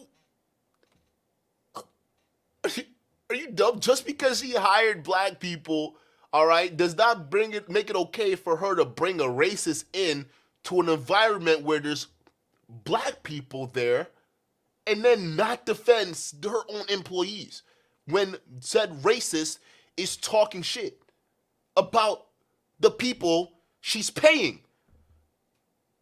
So it just gives you guys the mentality of how she views her workers. So that little analogy, maybe it has a little basis in reality, because the way Pearl behaved when the chips were really down for her workers, she didn't give a shit. That's why you always trust the actions, bruh. You always trust the actions. And you have this clown saying, well, she's paying black men. I don't see y'all black men doing nothing. She paying black men though. And to a certain degree, he has a point, but it's not the right point. Cause like, bruh, your point is so out of context in this place, it's not even funny. All right? Because we talking about employment for black folks on social media. And the thing is, what you're not calling out is she's not genuinely doing this. She's being an Adam 22 right now. She's hiring black folks not because they make good workers. She's hiring black folks because our pain is her entertainment. That's just what this is. So on one hand, your argument makes sense if that's what Pearl was genuinely doing. But based off of what we're seeing, it's not what she's genuinely doing. She's on that no jumper grift, bro. It is what it is. She pays them well to do it. I know for a fact that that's true. So my question to you, Jason Black, is this. How many brothers are you paying to do what you do over there? Or is it just a one-man operation? Like, leave it to Obsidian to just have the money be the end-all be-all, right? How many black folk do? Can't grow shit vertical. Can barely get it right horizontal. How many brothers have you hired? See, I know you want to put your mouth on OshayDukeJackson, a brother that's actually in Africa and has been there for the past 5 years, hiring African men, building studios and buildings in Africa,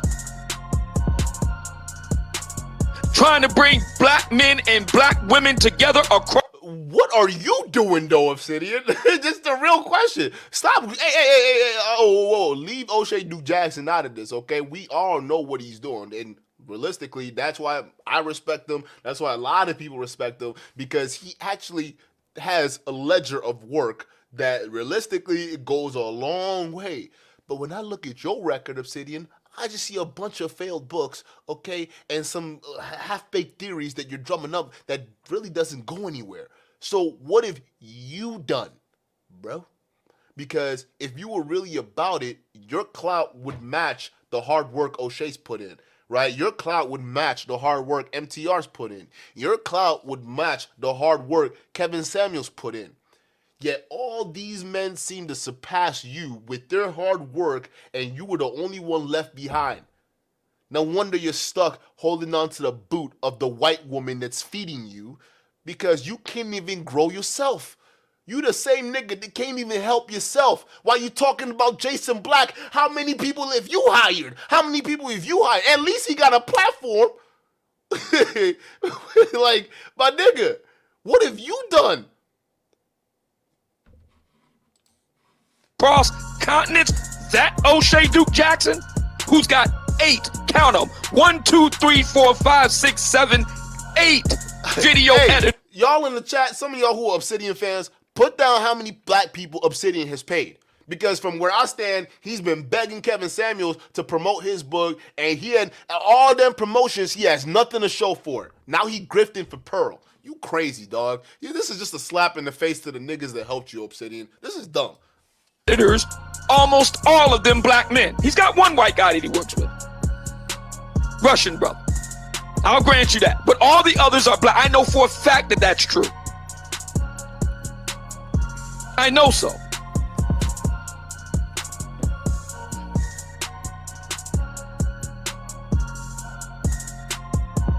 So, if you're talking greasy like this, surely you have to have an all-black male production team that you're paying substantial monies to every month to do what you do, Jason Black, right? What if brother wanted to ride solo? Like, I mean, is he like I'm just saying, right? What if the message he's putting out there, what if that's also helping black men, right?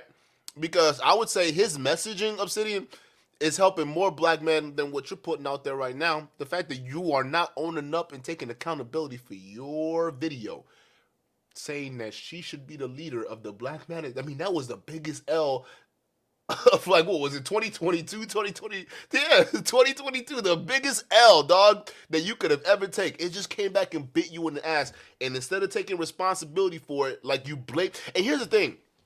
Obsidian, Donnie Boy, and a couple of these guys, they're the ones that like to shit on black women a whole lot. They love shitting on black women, bruh. Like, we see it now, even when it comes to calling out Pearl. Can't do it. Can't do it. But he will gladly throw the black female content creators under the bus and say that they're jealous of her success because that's the only reason that he could think of that they would call her out. That's truly a dumb take, bro. Like, this is another L of 2023. And, nigga, we in March. We in the third month of the year, bruh. We haven't even got to April yet. Spring hasn't fully gotten here, and you already taking a big L. Hell, listen, we're in the third month of 2023, and the Manosphere is on the verge of falling apart. Like, there is nothing stable here, and the reason is we got guys like Obsidian who don't even know what the hell. Listen, if y'all can't see these men are selfish and they don't care about you and they're only looking out for their own interests, that's why someone like that would cling to a woman like Pearl. I don't know what else to tell you. Obsidian does not care about black men. He is a coward and he hides behind black men. Because if Obsidian cared about black men, he would call out Pearl for what she said and what she did. She said slavery was overblown and was just used as a tool to get black people angry. No, bro, you really understand that this country hasn't really had that conversation. It's always, why do we have to talk about it, or let's sweep it under the rug? But you kind of have to, because, listen, if we don't fight for our history, who's going to fight for it? We're gonna if people don't talk about it and have a resolution, what's gonna end up happening is eventually the history is just gonna get whitewashed like everything else. Down the line, the kids, when they want to learn about black history, they're only gonna know about what? Rosa Parks, Martin Luther King, Malcolm X. That's it. They're not gonna know about all these other black inventors and black researchers and black people that really paved the way. No, you only learn about those three or some of these other guys too when it comes to Black History Month. You realize that, right? You get 1 month out of the year and you only study a handful of characters. Those are your leaders, and they push that in front of your faces. Come to find out, Rosa Parks, well, she wasn't just an old woman that just got on the bus and sat in the back. She was an actual activist. There's a lot of situations going on, right? If you want to talk about conspiracies, bro. But these guys don't get it. So if you don't remind people of history and what happened, it will be easily forgotten. And people can come in and say anything and manipulate whatever they want. And these agendas y'all talk about, right? You will only see that be pushed through, right? Because if you think about it, why is it that most black students in school are only learning about the same 5 black folks in their schools? Why are we always being taught about MLK? Why are we always being taught about Rosa Parks? Why are we always being taught about Malcolm X? Though they're great people, why are these curriculums always focused on these people when it comes to the History Month? Why are we just focused on other blacks and other cultures, or even cultures of other ethnic groups that are also of African descent, right? Why don't we take the time to study the gods, the actual culture that these traits originated from, right? We don't study that. Instead, you hear the whitewash version already. So if y'all don't even realize, Black history is already kind of starting to get erased. You even start to see now some of these black folks who are cheering along some of this change, they're going along with the erasure of the history. I can see a future right now where kids down the road, maybe 10 years, 15 years, 20 years, maybe 50 years, won't even remember a lot of the shit. It's going to be like, huh? What? Who cares? And that, I don't know if it's going to be a problem. I don't know. I don't know what's going to come of it. But I'm just saying that those who forget their past are doomed to repeat it. So what Obsidian is saying is largely based on his frustration, which I believe that Jason Black has done in the past towards Obsidian. You know, I'm buddies with Obsidian, so I am a part of the Black Manosphere, so I will never go against Obsidian, at least, you know, not on this at all. He has his right to his own opinion, but, you know, we're going to respect the brother for what he's saying. And his report is, you don't really know just pearly things. And you've been coming at people a lot who you don't know. And the Black Manosphere would have never come after Jason Black if Jason Black didn't come after us. So, and he talks about in the clip, like, she hires black people. You don't hire black people. You won't even show your face. You're pretty much a guy who just runs his mouth, and there's no evidence of who you are. And I know that I've heard some people say that, hey, Jason Black showed himself to a white supremacist, but didn't show himself to his own black audience. And I believe that was Richard Spencer. So Richard Spencer got to see Jason Black, but his own audience didn't get to see Jason Black. Those are some criticisms of Mr. Jason Black that, like I said, people can leave to their own discretion, all of that. And that's what Obsidian is dealing with, right? He's talking about those things. You know, he's an anonymity. He's a coward. He doesn't want to show his face. But that is like, might be well and good for what he's trying to say. But I think that what Jason Black is talking about and what I'm dealing with is what Just Pearly Things did say. Now, it's true. She does hire black people. She has given brothers and sisters out there in Blackland an opportunity that they probably wouldn't have had. Shout outs to her, right? But just because you do that, it doesn't give you the right to say the things that she said. That's what Jason Black is coming out with. Now, if it's that he's genuine for what he's saying, I don't know what his reasoning for saying it is. And we can make it for like, okay, he's just jealous, or he's just grifting, or he just wants to be, saying something or whatever. And who do you hire as a black person? You don't spend no money in the community. Nobody knows you. Nobody has seen you. You've shown yourself to white people, but you want to. Okay, all of those are arguments I think that are different from what we're talking about. And I get what Obsidian is saying, and his point to O'Shay is being nice, bro. O'Shay is being too nice to Obsidian right now, because I'm gonna tell you this, dude. Nah, he's straight defending Pearl right now, and he's gonna tank his career doing that. Like, he just, hey, O'Shay, you said it yourself. My man just brought up a whole argument to defend Pearl that had nothing to do with the situation. That shows you he has an agenda. You understand that? Obsidian is not, listen, it has to be about clout. He's not looking out for black men. He's not looking out for black folks either. Obsidian does not give a shit, okay? And O'Shay's being nice to him because, O'Shay respects him, and that's fine. But realistically, don't mean I gotta be nice to you, nigga. I know you a clout chaser. I know that the only reason you brought up a nonsensical argument like you did, because you should have just taken accountability, is because you are grifting yourself, Obsidian.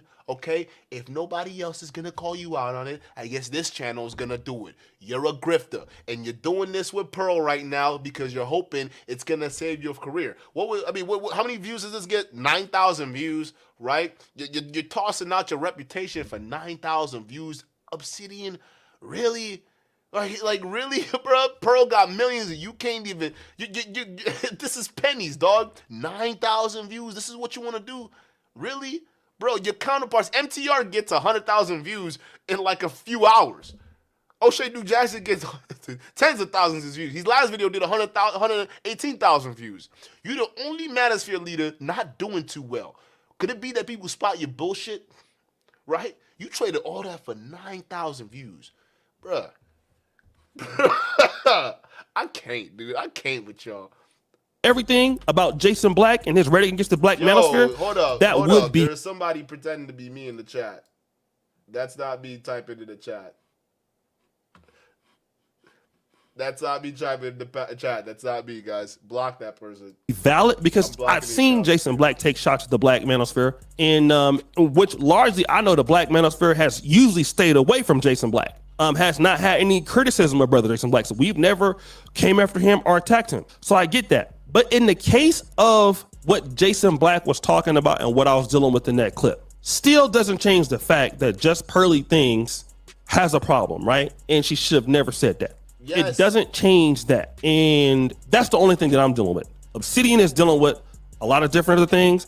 He even defended me in the video, as you heard. But like I said, that's the issue. Let me just also say this, just in general, as African-American men on either side of the coin, and it's easy to get caught up in certain drama stuff like this, but like usually, again, like I said, if you can't say, like, just taking shots at different groups, like if somebody you feel like stole your content, fine. That you can, I see how you can do that because I've done that. But just taking a shot at a community that, let's say, for example, has never dissed you or anything like that, how long are they going to wait until they have something to say back? That's one thing. But overall, the only thing that I'm dealing with Jason Black is what he was talking about, just Pearly Things.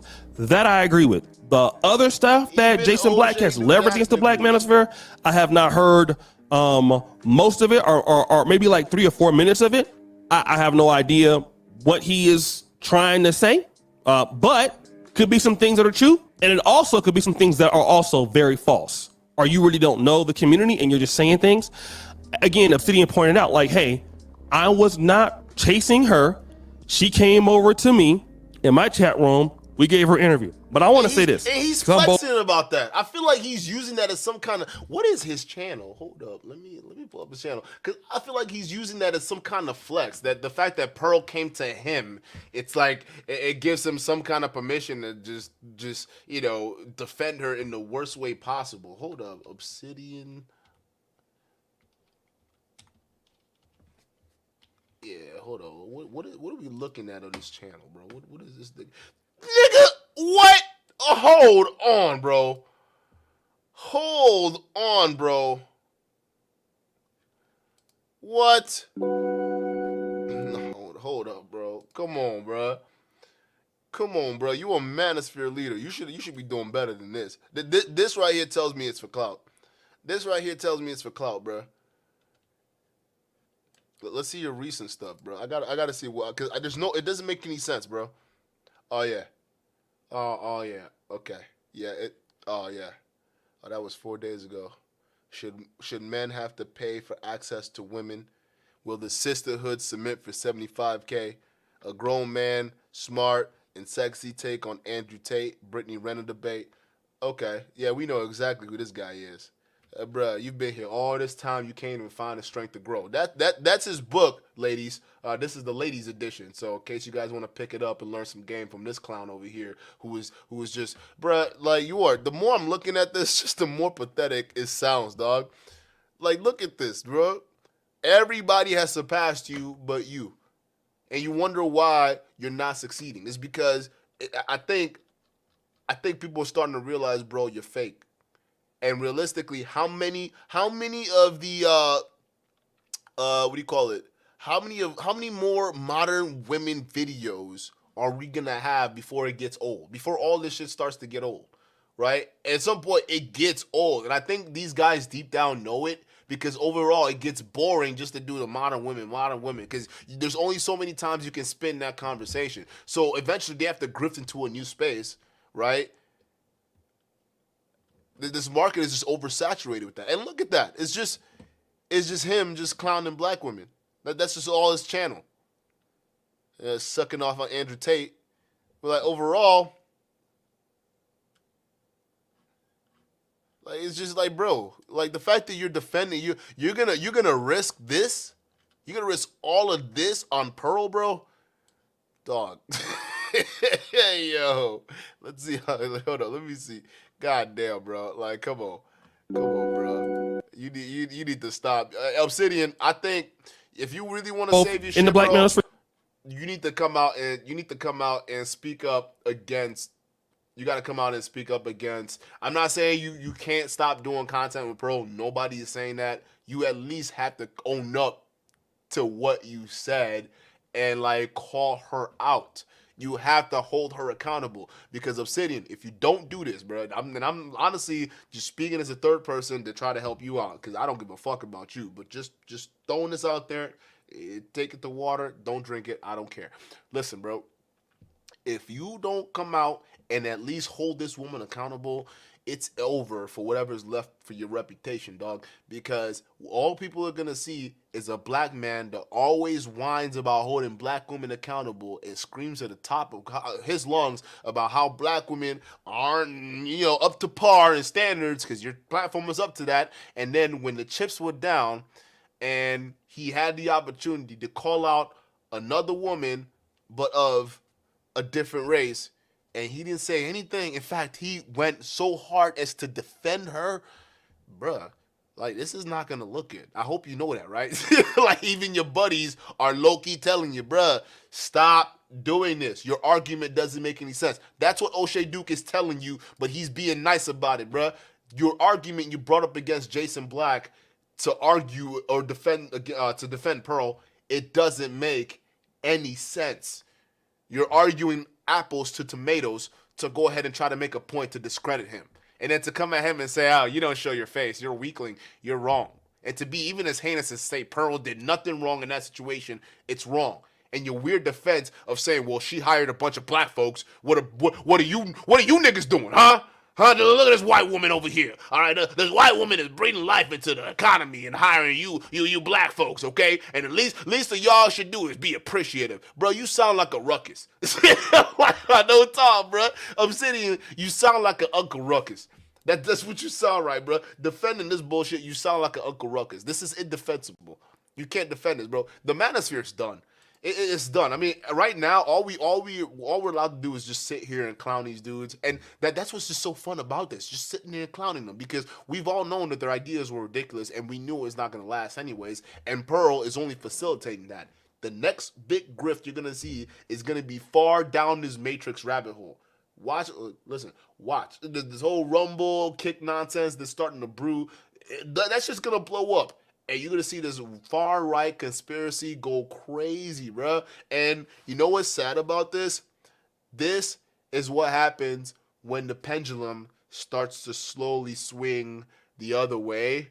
But now it's not going to stop until it reaches the far right. You understand that, right? Because what is it? For a while, we had cancel culture. We had what do you call it? SJWs running shit, right? For a long while. What is it, like? 7 years ago? It started 7 years ago, 6 years ago, right? The SJW really picked up steam, and then all of a sudden it died. It's starting to come to an end, right? Now you see the resistance movement. At first, when it started out, it made sense and it helped men get through a bunch of shit. But you start to see over time, as that pendulum swings, these men start to get more and more extreme. And it didn't help that social media banned a lot of these dudes because they were able to go underground, and these ideas were able to go ahead and fester. And look at what we have now. We have a bunch of these people that found their way into these spots, and they're just wrecking havoc by destroying the relationships a lot of brothers have right now. Like, we got brothers ready to risk it all for Pearl. Like, of all people, dog. Like, damn, dude. Like, Obsidian, I didn't know she looked that good to you, huh? Hey, yo, chat, hold up. Y'all remember what Donnie Boy said about Obsidian's wife? I'm not clowning that. I'm just, the thought of that just came in my head. I just got to think for a second. Y'all remember when Donnie Boy was clowning Obsidian's wife? Hold up. Let me see if I can find that video. Because I don't know if Obsidian was just thirsting for For Pearl, because Pearl looks better than his wife. I don't know what he's doing, but none of this makes sense, right? Because Donnie Boy was going at Obsidian's wife. I can't find that video, but y'all remember that he called his wife a fat ass or something like that. He said, "Obsidian, your wife's a fat ass and you live in a shanty," right? I don't know if he's. Can y'all imagine Pearl and Obsidian hooking up? Oh, that's just weird. And you know she desperate for a man. You know that's why she over here, right? Y'all know she looking for brothers, all right? Obsidian trying to slide up in. Oh Lord, I can't imagine that, bro. Let me just oh my God, bro. And Tony says, I'm not red pill, bro. I'm no pill. I don't pop any pills. I do not pop any pills whatsoever, bro, because red pillers are just feminists. They're the male versions of feminists. And we could listen, I've been the type of guy to never be a part of groups. I don't like groups. I don't like being part of a clique. All right. I think cliques are pretty fucking weird, bro, to be honest with you. I think gangs are stupid. I just think that you can ride out by yourself, you can earn respect from others, and you can do work with other crews, but you don't necessarily need to be a part of a crew, right? Because I feel like the moment you become a part of something, then that entity owns you. Y'all feel what I'm saying? So I never like the rolling clicks. These red pill, blue pill, sucker pill, black pill nonsense. It's just a rabbit hole for extremism. It's clear to see that at this point. You notice every single one of these pill poppers, they go crazy in the end. I don't know what's in these pills y'all are popping. Y'all are going nuts. Y'all are turning into these conspiracy extremists, bro. Like, y'all need to cool it down before some of y'all start getting put on some watch list somewhere. And I won't be surprised if Pearl's name is on some watch list somewhere. All of y'all are being weird. And even just taking outside of the just Pearl situation, looking fresh and fit and the hypocrisy on their side, right? These guys are talking about the accountability for women, and then when it comes to accountability for men, they don't hold guys like Charleston White responsible. They don't hold him accountable. This man literally just came up here and said he did a Cardi B. It was even worse. It was even worse than the Cardi B, because this didn't involve roofies or anything like that. I think he did say he spiked their cigarettes with some shit, right? He gets a bunch of white girls coming over and they'll spike their weed or spike their cigarettes with something, right? So in a way, he did kind of beat Bill Cosby some of these girls, right? And then trick them into doing gangbangs. So this dude self-snitching on the internet, Charleston White, goes on Fresh and Fit, right? Proudly tells these boys that, matter of fact, let me pull up this video. Y'all want to react to the video? Let me react to the video real quick, bro. Hold up. Let me pull it, because this dude is crazy. Charleston White.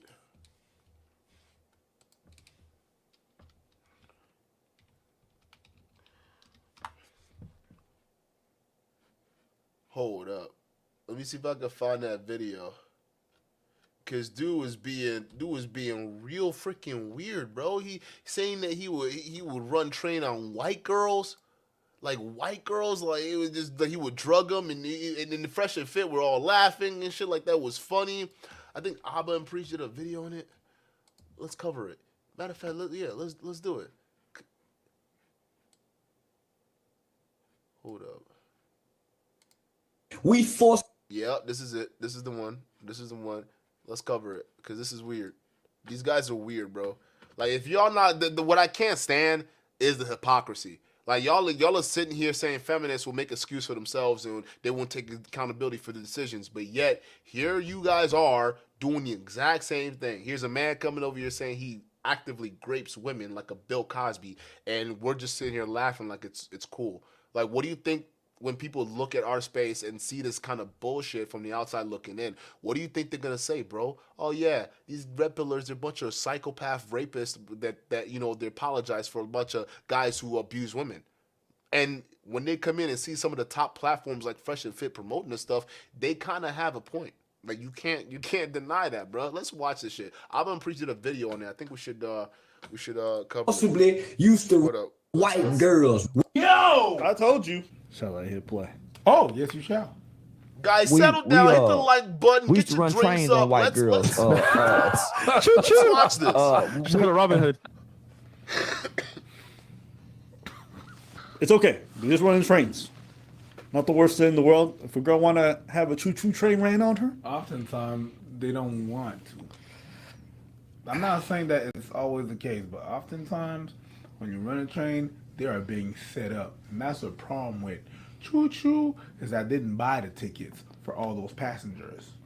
Yo, they go to the apartment, there's one dude there, oh yeah, that's just my roomie, whatever, whatnot. Then they getting it on, and then when next thing you know, the door opens and 4 or 5 niggas come in. The train thing, yeah, it's a funny thing to joke about and stuff like that, but the reality is, most of them girls don't want that. Oh, we used to do it without permission. So it's not like she came over and said, hey, I want to sleep with all you guys. Yeah. We say, hey, man, that white girl like you.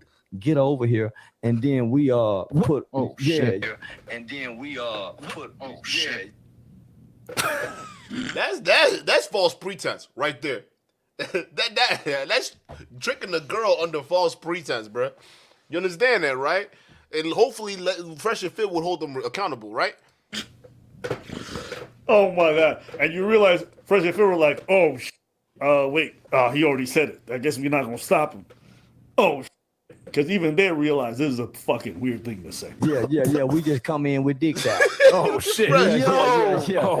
We might have to go off Twitch. Yeah. Okay, Twitch. A dude literally just got on camera and pretty much admitted she didn't want it. We just showed up with dicks out and things happened. Now, some of you might be like, why did she fight or whatever?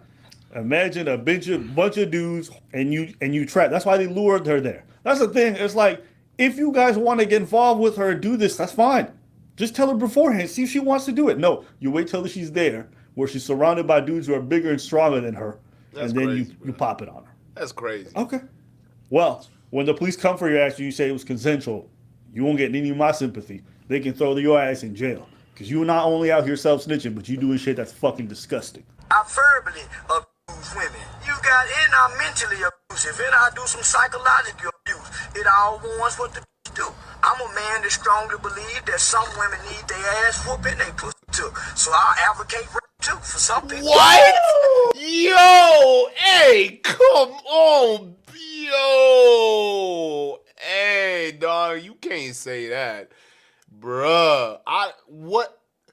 Self-snitching on the highest order, bruh. Like, why is it that the black folks, what are we doing?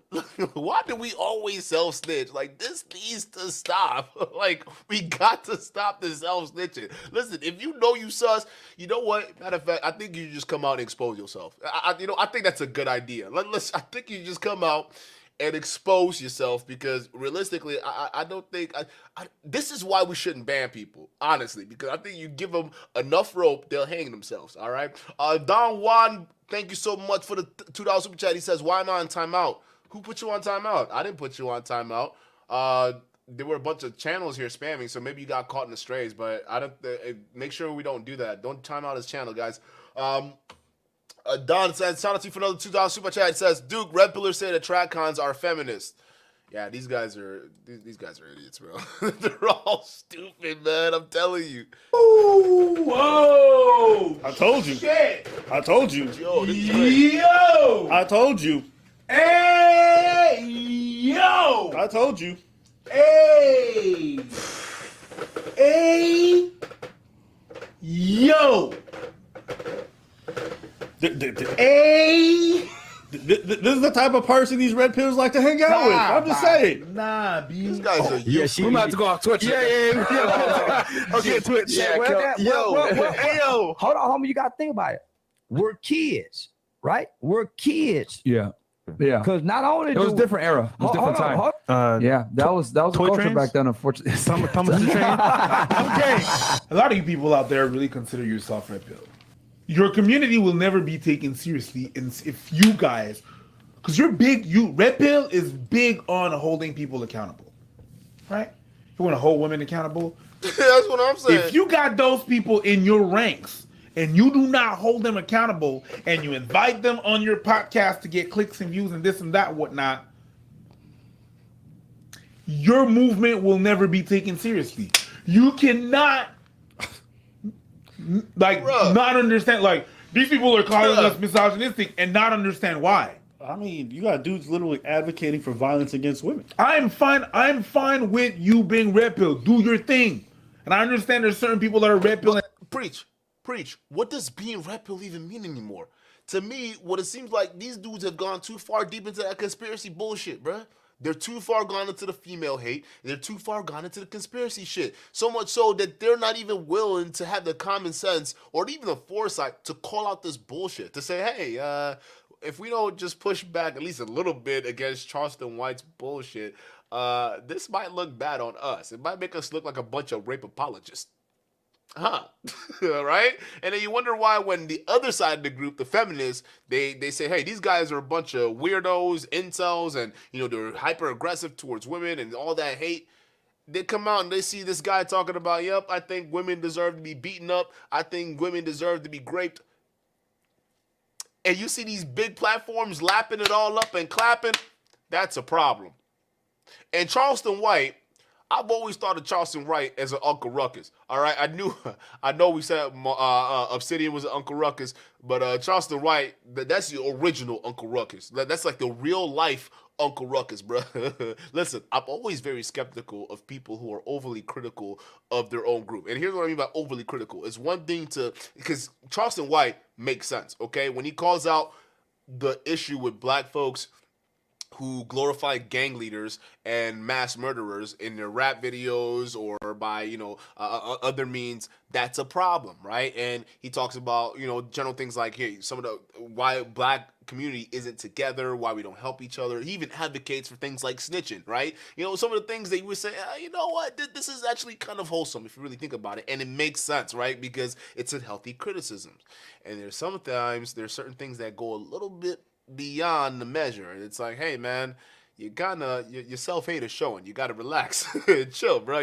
Some of it is making sense. Some of it is starting to sound like some of these stereotypes out here. So you need to chill, bro. You know what I'm saying? So that's Charleston White, and he's garnered a lot of controversy because there are a lot of black folks, rightfully so, that criticize some of his more aggressive talking points, especially against his own people. And I've always been skeptical of that because people who are always like super aggressive against their own race or people that reflect their own ethnicity, it's always like you got to look at what else is going on because typically it's almost like they're running from something, right?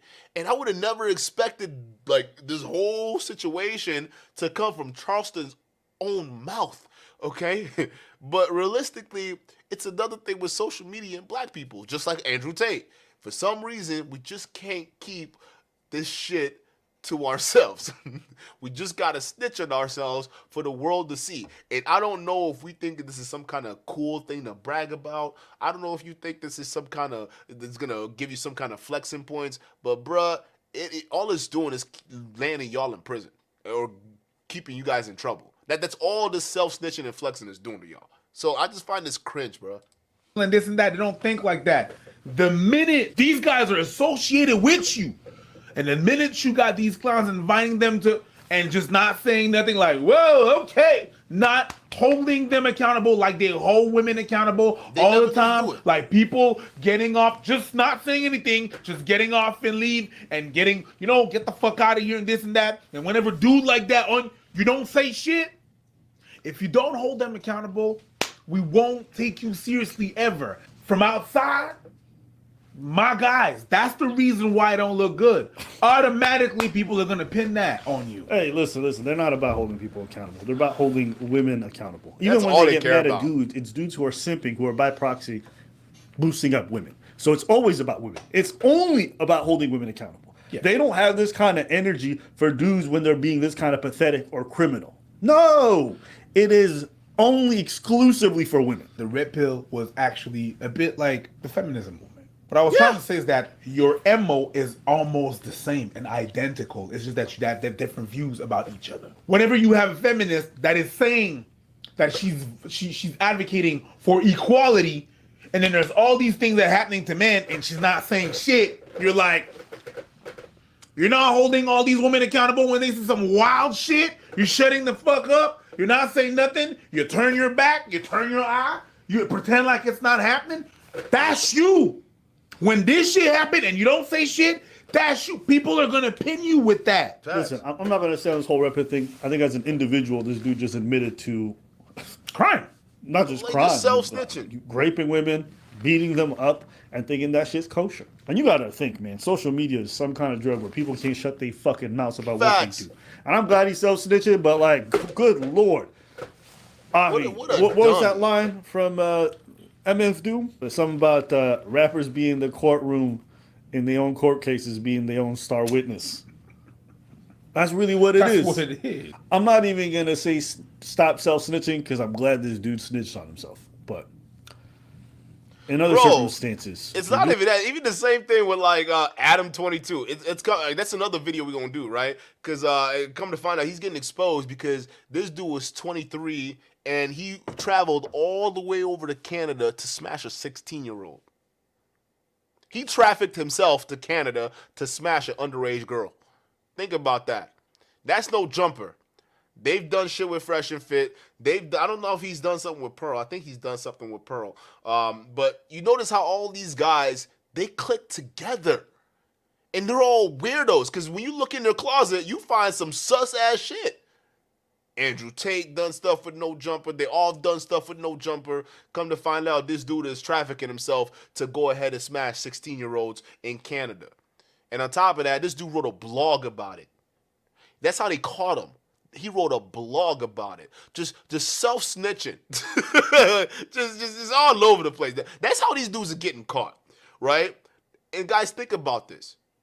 If these people didn't snitch on themselves, how many of these guys are walking around right now in this space with a bunch of shit in their closets and we don't know nothing about it? Listen, bro. This is a truly scary time that we're in. That's for sure. Doing things that are maybe criminal, but not morally reprehensible. Stop self-snitching. But if it's morally reprehensible, tell on yourself because we want you off these fucking streets. So you get your motherfucking ass out of here. If you got a problem with what I say, I don't believe women shouldn't be beat. I think it's okay to whoop a hoe. You can't tell no man what. Forcibly ran train. We forcibly used to white girls. Like, why did he say, whoa, bro, chill, dog. Hey, yo, listen, dog, that don't sound good. We forcibly did this shit. We forcibly, bruh, that does not sound good on any level. You don't say that, dog. Like, that makes you an animal. Because an animal just takes things. They don't act in a civilized manner. You understand that, bruh? You're outing yourself to be a predator. You understand that, right? You a youth leader? Oh, Jesus. We in trouble. Hey, our black boys are in trouble, dog. And this dude literally elevated to fame off of black hate. I'm going to just let that sink in. Right? Some of y'all FBA dudes, right? Ados, what y'all gonna say about him? Huh? Yeah. Yeah. And to be fair, some people were against this shit, right? But those people that were against the shit Charleston White was saying, they called them thugs, right? Because actually, realistically, the stereotypes, because some of the people who have smoked for him were some of these gangster rappers, because he was coming hard at them. Hey, listen, y'all hear the shit he said about King Von, okay, listen, King Von, he still got people, okay? Even if he's dead, there's some people, if you say some crazy shit, now all of a sudden it's a problem. So there were some people who were gang members that legitimately wanted to come after this dude, right? So they obviously had a problem with what he was saying, but the argument was weak, because they really went after him because they didn't like a lot of things that he was saying about the hip-hop community and like how these guys were poisoned, right? But realistically, we didn't get enough pushback on a lot of this nonsense because clearly he's saying that to somebody.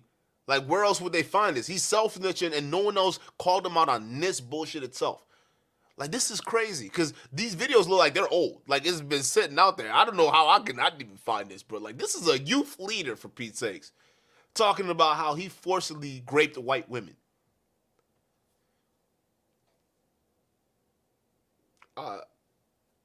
I don't know, bro.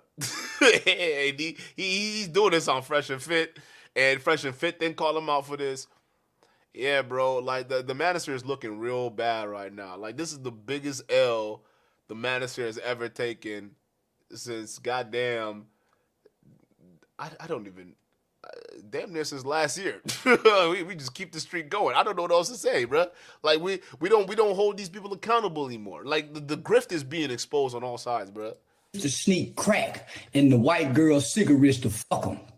We didn't sneak nothing in they drink. You lying on me. We didn't do the black girl like that. Only white girl, white boy. Now get mad now.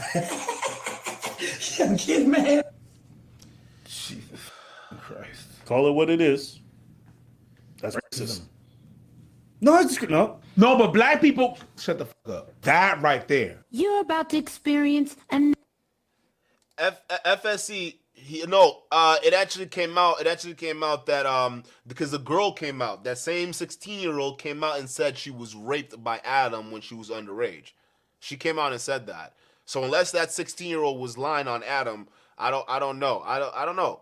But from the research I've done, the girl came out and said, yeah, she was raped by Adam, underage. So, and Adam is denying this whole thing. I don't know. Maybe I got the facts wrong, but that's what she said, and she's the victim. And we don't believe everything because maybe that's the other side of the story. But Adam, either way, it's just bad. Because if he didn't have sex with her while she was underage, he definitely groomed her. nigga mom. So listen, it was one time we was going to go get this white girl. It was me, my nigga Montoya, my nigga Bone. Just snitching on the whole crew. Not only is he not. Damn, bro. This nigga just snitching. Yep, my nigga John. All right, Kevin was in on it. Yep. Man too. Yo! And mama stay over on Fifth. You want her social security number? Goddamn niggas. And another nigga named Cedric. Bro. And my name, nah, it wasn't Cedric. It was a nigga named Jason. Jason Anderson. Was it Cedric? Hey, imagine if you were any one of these dudes that Charleston White just listed off, right? And you were sitting there just on YouTube scrolling or Instagram, and this nigga's just listing you off after he said y'all used to sneak crack into these white women's cigarettes and fuck them. Right? If you were one of these dudes he's listing off, you probably sitting there watching like, huh? Hey, whoa, nigga, what? hey, hold on, nigga. Cedric wasn't a part of this. Hey, yo. Hey, imagine, bro.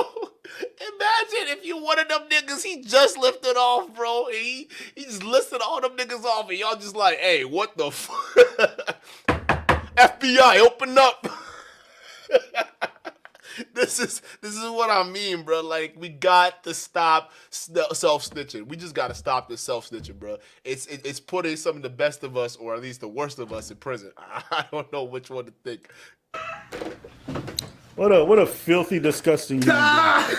What a filthy, disgusting human being. And you realize, like, a lot of these dudes associate with each other. It's like, it's weird to me how you constantly see folks who are a little bit sus hang around other people who are even more sus. And then it's all a coincidence. The Matrix. No, nigga, that's you. That's you and your friends. Facts. That's the people that you choose to associate with. God damn. And it'll be fine. Watch Pearl platform him. What? Yo, chat. I'm willing to put $100 on the line right now. Charleston White is gonna be on Pearl's guest list if she hasn't done it already. Has she done content with Charleston White already? Nah. She I don't think she has. Bet. If you think Pearl was gonna call him out on the statements he's making towards white women, I don't know. I don't think she would. I think she would just let it slide. I don't think she'll question him at all. I don't think Pearl will give him pushback, right? Because she'll be stuck between a rock and a hard place. Because if she pushes back on Charleston White, right? A white woman pushing back against a black man, even though this same white woman didn't push back when another white man was attacking black people, it's going to look hypocritical on Pearl's side, right? And if she doesn't do anything and just lets Charleston White just sit there and talk about how he laced up a white girl's cigarettes and graped them right in front of this white woman, Pearl, she's going to look like a weakling, someone who can't even defend her own race. So I don't think Pearl has the balls to platform Charleston White because it's a lose-lose situation. All right, either way, she's gonna be looked at as that woman that didn't defend black folks against a racist white person, but did defend white women against a potentially racist black man, right? Because Charleston White said some crazy shit, bro. Borderline of self-hating, dog. So don't sweat me if I call that nigga racist, dog, because he an Uncle Ruckus, dog, for real. So this is gonna be a very interesting thing to see where Pearl goes with this, okay? But I don't know. Maybe she might avoid the whole situation in general. Fine, if you want to have a shady person on the pod or whatever, but I was like, you gotta push back when they openly admitting to this stuff. You gotta push back. You invite this person, it's like there's an elephant in the room, and you want to talk about this nigga's little pink dress. What? No. This dude a whole ass rapist. Yeah, we want to always talk about so. the false accusation. Yeah, okay, sure, they do exist. But then y'all also associate with dudes who do the graping, who are proud about it, who advocate for it. It's like, ooh, where's the balance? Is what I'm asking. Where's the balance? Everybody want to talk about one side. They never want to say, like, hey, man, you know what? I'm not even saying things got to be even.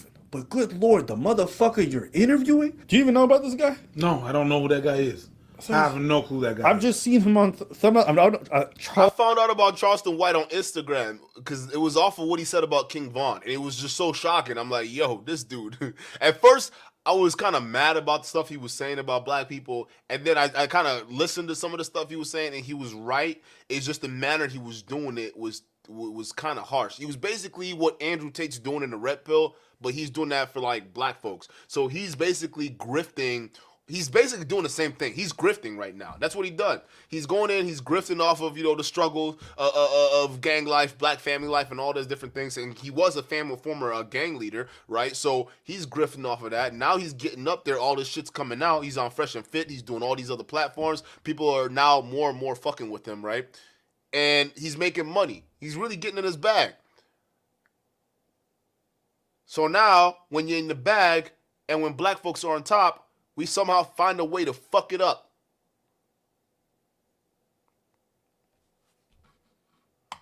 Charleston White, apparently is his name, I think. Charleston White is the founder and CEO of Helping Young People Excel, an organization dedicated to educating teens and helping steer them away from future crime. The group has even worked directly with members of one of Texas's largest Hispanic gangs. You know what actually just dawned on me? What? Remember that clip we played from that podcast when Waka Flocka flipped? Yeah. It something just dawned on me watching this video. Dragging the show. It's about if you're going to make a statement, back it up. The raping thing was wrong. Like I just What didn't want part to was go back. incorrect? Which part was You incorrect? were basically saying like a woman should just say no right then and there and leave. Not Yeah, all they girls should. can do that though. Okay, but that's what they should do. That doesn't That's mean what they it's- should do, but not all girls are able to. Whose fault is that? Whose fault is that? Yeah. I'm guessing us women, right? Whose fault is that? Wow. Maybe it's the dude who tried to get her massively drunk. Maybe it's the guy who invited her over for a one-on-one and then ambushed her with 7 other niggas. And the laced Maybe fucking cigarette. it's the dude who's And the laced cigarette. been looking for a woman who's emotionally and mentally vulnerable and then manipulating her and coercing her and gaslighting her and beating her into submission. You know what I mean? Like, agency isn't always on the other person. It's the same thing that they say about Andrew Tate, right? Why didn't do like Pearl? Why don't the girls just leave, right? And it's like, what? Do you understand that you get a poor girl, you trick her over to Romania under the pretense of love and marriage, and then when she gets there, you take her passport, she's unable to, you say she's unable to leave, but does she really have the agency to leave? Right, that's the thing you guys don't understand. Y'all thinking, well, she's a grown woman, she's equal to men, she could just leave. But realistically, can she? She's in a country, in a foreign land. She don't speak the language. She's surrounded in this villa filled with like bodyguards that look like they work for the mob, right? In a super fucking corrupt ass country, and she doesn't know what the fuck her passport is, and she's forced to strip in front of webcam dudes, right? Does she really have the agency to leave? And then some people some people who are arguing for this nonsense don't even know the basis or the foundation for the argument. The foundation for the argument is these girls were trafficked. Say plain and simple. They were trafficked. So the same thing that Charleston White is talking about with these girls that he tricks to lure them over to his crib so he and his boys can gang up on them. That's a problem. And the fact that Fresh and Fit are sitting here across from these women and they're saying, well, whose fault is it if this happens to you? Whose fault is it? What do you mean? Like, bro, y'all are like, I'm just being serious for a second, bro. Like, these niggas are straight up disgusting. And this is why I call them out, because it's just disgusting. This is the kind of nonsense they're feeding a lot of these young boys. They just put a rapist in front of them, and these boys are just, yeah, man, that's what you should do. These women had a long time coming. Bro, I think we've lost an opportunity to really, I wouldn't say control this, but really mitigate the damage the pendulum swinging too far right would cause. And I think we're past that stage now. I think that these guys like Fresh and Fit, and this is a scary thing, chat. I'm going to just be real with y'all. I think guys like Fresh and Fit, guys like Pearl, Aiden Ross, because he's falling heavy into this grift, Sneeko, a lot of these guys, man, I feel like they're going to influence a lot of young people. And they're going to be seeing this stuff and just going to be desensitized to it, bro. And the more a lot of young, sexually frustrated men watch this stuff, like, think it's okay because these fools are normalizing it, that's going to be a problem for your daughters. That's going to be a problem for your sons. That's going to be a problem for anybody who knows anybody. Just saying. This is serious, man. Now they got rapists on, and look at how they're getting at the women, bro. Like, that's an odd thing. As a guy who has as a father, bro, who has a daughter, that's a scary thing to just sit there and watch a guy like Myron say, whose fault is it? It's the woman's fault at the end of the day. Yeah, even though the guy tricked her with a lace cigarette, it's still the woman's fault. You're not going to call this dude out for real, bruh? That is disgusting, dude. Like, that's weird. Don Juan, shout out to you for the $5 super chat. Said Duke Waka Flocka was in FNF. He said he's with a single mother. Nobody said a word about it. Where's the accountability? Red Pillars, Conovan did it. Yeah, no. Yeah, well, call him a cuck. I saw that video because I was doing that. I was gonna do the episode today, but we're gonna do that tomorrow. But like, yeah, he did call him out. But no, FNF has a history of not calling out rappers. Y'all remember Kodak Black, right? Y'all remember when they had Kodak Black in the studio? Kodak Black came up there and disrespected Myron, but he didn't get the Frank Castle treatment, did he? Nah, they just let him sit there and pet that little weird thing he was petting. Was that even real? Kodak Black didn't even look like he was even present during that interview, but nobody called him out. They always have smoke for the women. Because with these guys, this is how I know they're weak. They always have smoke for the women, but when a real dude comes in and challenges them on their points, nothing. Or if a dude they feel as though that they can't win an argument with comes in and challenges them, nothing. It's sad to see where this is all going, bro. Just for real. You can't render someone so fucking dependent on you that you fuck them up. Or, like we say all the time, men and women are different. Women are built physically less strong. To think they can always assert their boundaries in every circumstance when you just literally had a racist on your podcast who you did not push back on for any of the shit that he did. I don't know. Somebody just treat him a little bit funny. You want to get loud and proud with these women, tell them it's their fault and this, that. But when you had a rapist on your fucking podcast, a self-admitted proud one, bruh, you had no smoke. Ain't you the one who says? They're weak.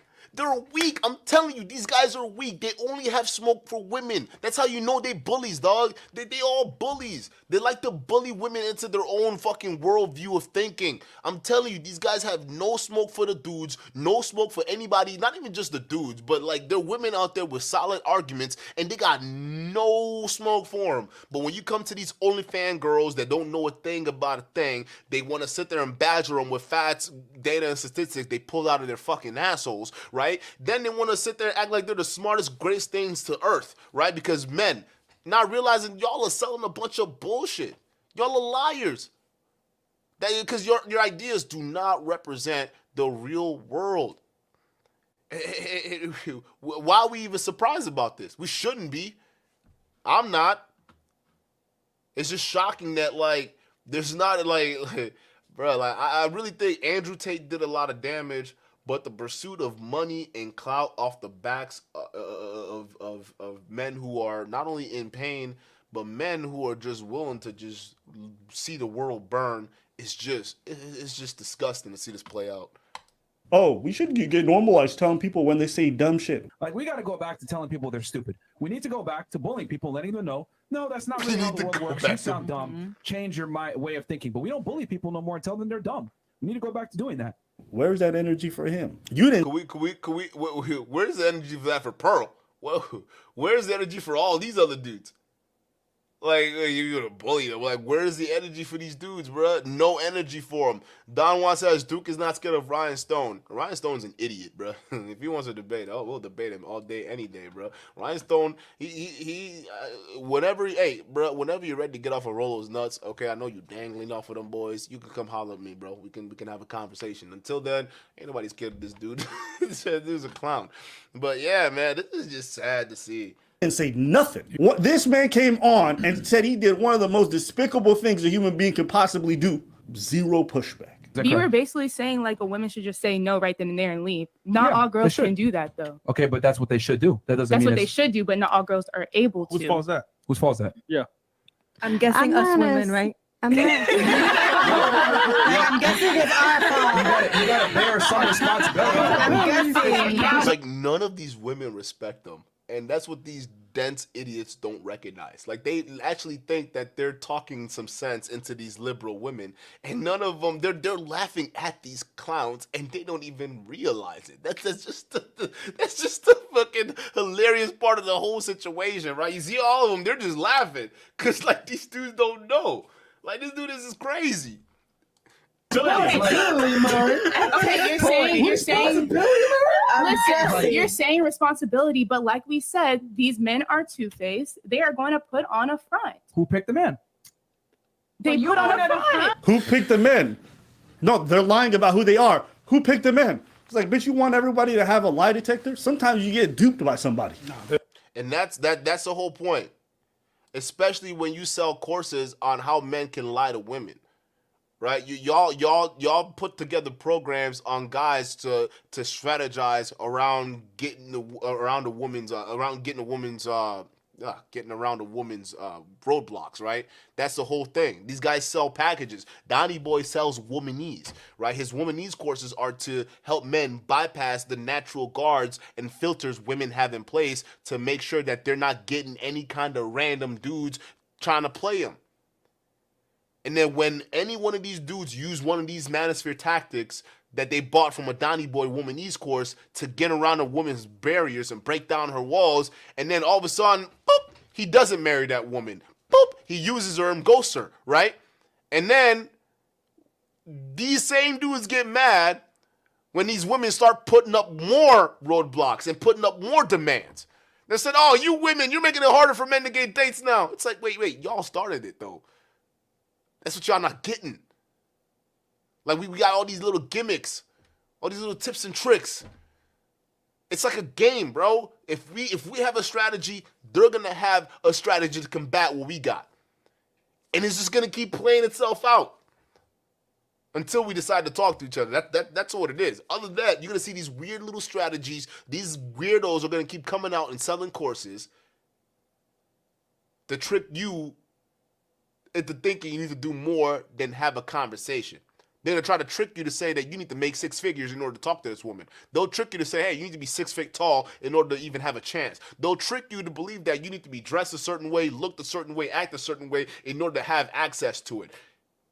And the only way you can do that is to buy their course. That's how they break you down so you can spend money with them. You understand that, right? Because realistically, if that was true, everyone needed to be making 6 figures to be able to get a girl or get a girlfriend. Most of the dudes right now wouldn't be in relationships. A lot of dudes wouldn't be in relationships because there's a few % of men out there that actually make that kind of money. And y'all don't get this. So it's not about like sticking to one side or sticking it to the other side or my team or her team. It's all about like, can we look at the actual facts here instead of being emotional about it? And y'all don't get this. Fresh and Fit are emotional. Charleston White is admitting some heinous shit right now. Boop, nothing. No call outs on nothing. But when it comes to females, we got all the smoke in the world. It's your fault. That's wild to me, bro.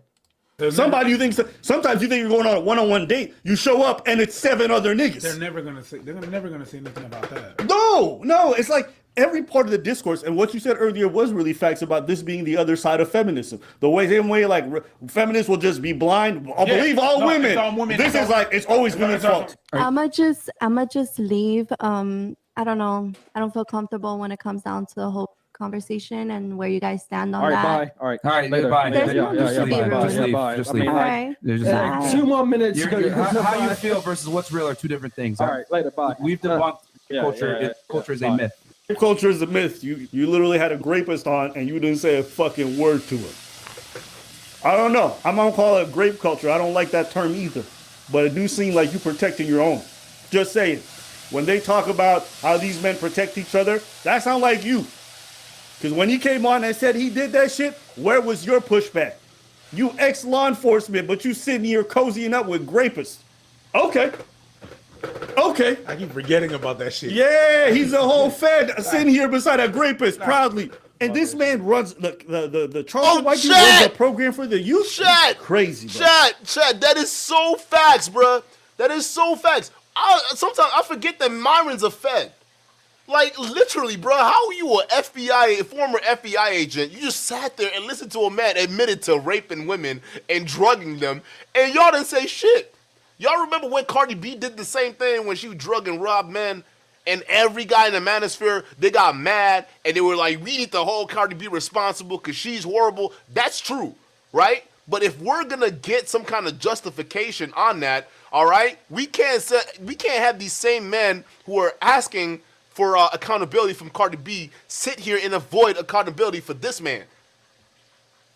You see what I'm saying? It just makes us look like hypocrites, bro. We can't be doing this. We can't be seen doing this because it cheapens any argument we're trying to make. And y'all don't understand this, which makes it so freaking sad.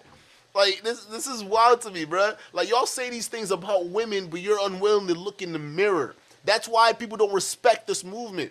Like, y'all don't see this, bro. Like, it's so crazy. Shit is wild out here. It really is some of the worst people on the planet leading young men. But hey, anyways, anything else? I told you. Listen. I played 2 seconds of the clip, and I need to watch this with Preach. I didn't know what was going to be. Yeah, but this shit is. I didn't know what this shit gonna be. Son of a whole ass. Let us know what you guys think in the comments below. Yeah, that's pretty much it. That's pretty much it with AbaNPreach's situation on that, bro. Like, it's just... FSC, shout out to you for the $5 super chat. He says, Flacco from No Jumper disagreed with AbaNPreach's video. Do you want to check it out after this? Where's the link? And well, fucking, like, Flacco... Well, first of all, Flacco... Okay, time out. Did Flacco denounce Lord Marquardt yet? Because we remember the whole Flacco and Lord Marquardt situation, all right? How is that going? Because I don't trust a lick of what Flacco be saying, okay? Even though I don't like the way he was treated over at No Jumper. He didn't deserve to get that treatment. But let's just be real. Flacco kind of fake, bruh. He literally, when it came down to DJ Academics and Lord Marquardt, and y'all don't know who Lord Marquardt is, I'm talking about this couch pattern suit wearing dude over here, all right? He chose this dude over DJ Academics, okay? The fakest man in the world. So I don't know. I don't know. I don't know.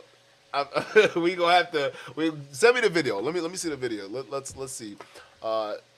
If because I don't want to keep this too long of a stream, but let's see what's going on here. What's going on with oh boy wants to smoke too, huh? What's his name? Flacco.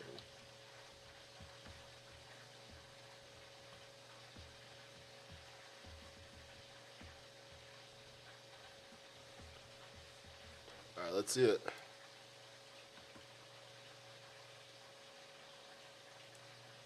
What is he talking? What? Preach video and genuinely felt like they were reaching. See, they reviewed the Fresh and Fit and Charleston White interview, and the majority of their issues came from sentiments of Charleston White.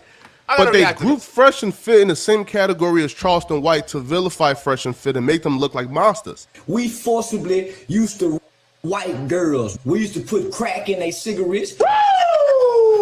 Whoa! I told you. God, now I gotta react to this.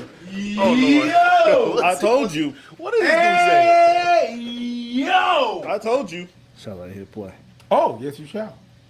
We used to run trains on white girls. Or we used to do it without permission.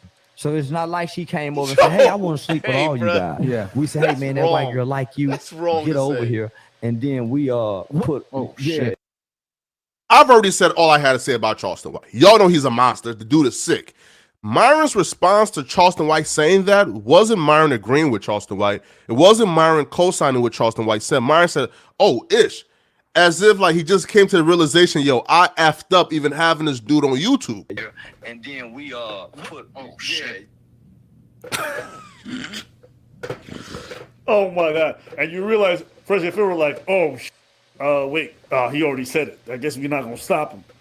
Oh, because even they realize this is a fucking weird thing to say. Yeah. We just come in with dicks out. Oh shit! Yeah. Oh. Yeah, We might have to go off Twitch. Yeah. Okay, Twitch. I firmly That's funny. abuse women. You got and I'm mentally abusive, and I do some psychological abuse. It all wants what the do.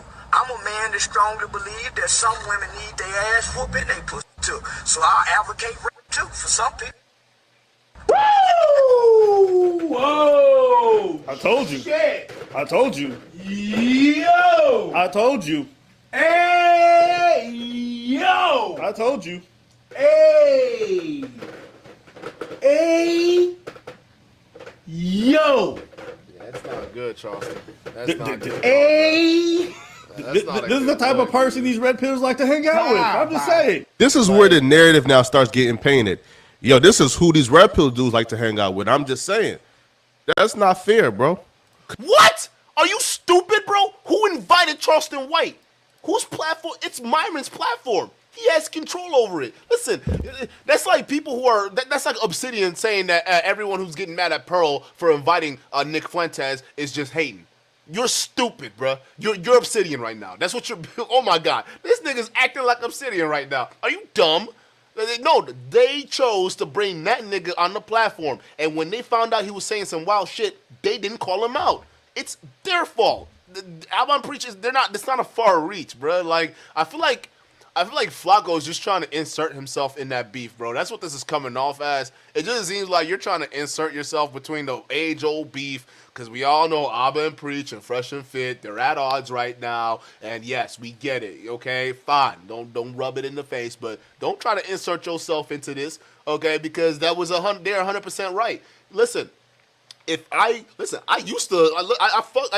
it earlier. I used to fuck with some of the shit that Charleston White said. But if he came up here to my platform and started saying the exact same shit he said on their platform, you best believe I'm gonna have some pressure for that nigga. It's like, yo, wait, whoa. You did what to who? Why did you feel as though that was okay? Has any of these women came out and spoken about this?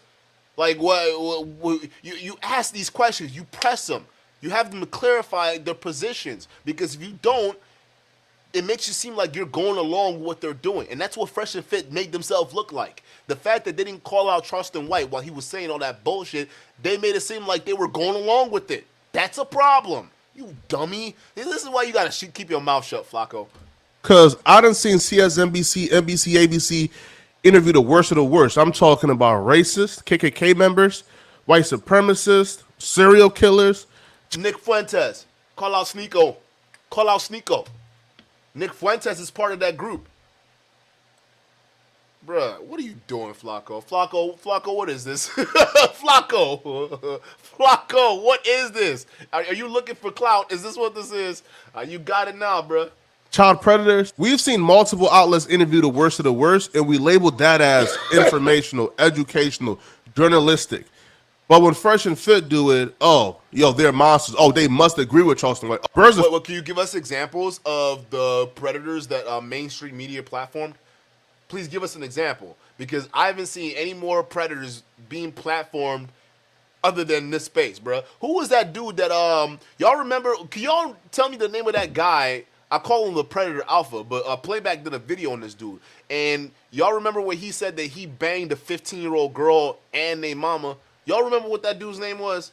And he was a very prominent leader in the Black Manosphere particularly. And come to find out, this dude was a pedo. And he came out in a car talking about, yeah, guys, I sympathize with R. Kelly because I could have been a monster. It's like, yo, what the fuck? Y'all remember that dude's name? What's his name, bro? It's that black bald dude. And Anton Daniels got really mad. I forgot what his name, but it don't even matter at this point. Dude's a predator. But what we're starting to find out right now, Flacco, is that a lot of dudes in this space that are leading men, it's come to find out they themselves are predators. Either they're preying off of these men by taking their money, or they're flat out spreading lies and propaganda. So for you to sit there and say, well, you know, CNN and mainstream media, when it comes to all these dangerous people, I've seen them platform the worst of the worst. Okay, but when it comes to Fresh and Fit and they bring on Charleston White, now everybody want to get on Fresh and Fit. Nigga, get off they nuts. Get off they nuts. They're not even thinking about you. Stop. Get off of Fresh and Fit's nuts, bro. Like that, this is not a defense. They're responsible for bringing that man on the platform. They're responsible for checking what that man says. The feathers flock together. He must agree with him. They're both predators. That's very dangerous characterization. See, being a clout shark doesn't equate to co-signing somebody's sentiments. Yes, it does. You stupid. Who is this guy? Hey, DJ Academics, come get this dude. I think hey, ever since that No Jumper podcast fell apart, this dude is losing his mind. He's looking for a new ship to jump to. Somebody come get this fool, bro. What is he talking about? Glendon Cameron, thank you. Glendon Cameron, he was a predator. Turns out he was molesting 15-year-olds, and he was talking about being a leader in this space. A lot of people promoted him. What are we talking about here? Talking about, oh, this is what all these guys like to do, just blame it as a red pill thing, right? Oh, you're a red pill now, Flacco? You went from hip-hop to red pill? When did you make that flip? Why are you defending these guys? None of this shit makes any sense, bro. This is for clout. It has to be for clout. He's not making sense, bro. This is not making sense. Whenever someone comes on another person's platform, it's very easily distinguished between someone coming on to be debated and to be counted against, and somebody coming on because they agree, or somebody coming on because you just want to have them on for their clout. Obviously, Fresh and Fit ain't have them on so they could co-sign them. Obviously, Fresh and Fit ain't have them on for them to debate them and counter their arguments. No. So then what was the point? It was just simply on. Are you stupid? What was the point? What was the point? If you're not bringing him up there to debate and counter him, what's the point?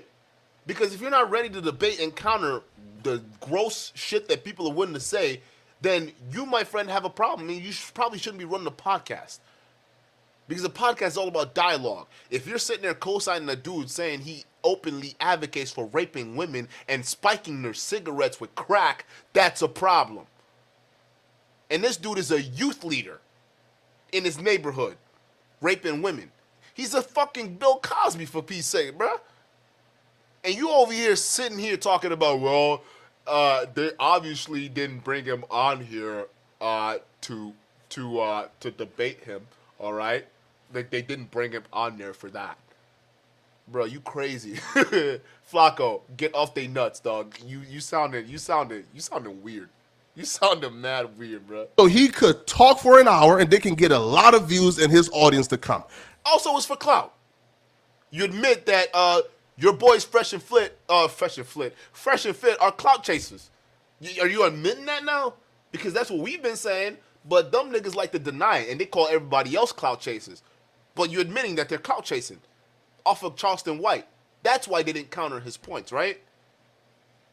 That's it. Even if you want to call it grossly irresponsible to have somebody on without really doing your research on them and not understanding exactly what they stand for, we could have that conversation. Or it being grossly irresponsible to hear these things and not really counter back, we can have that conversation.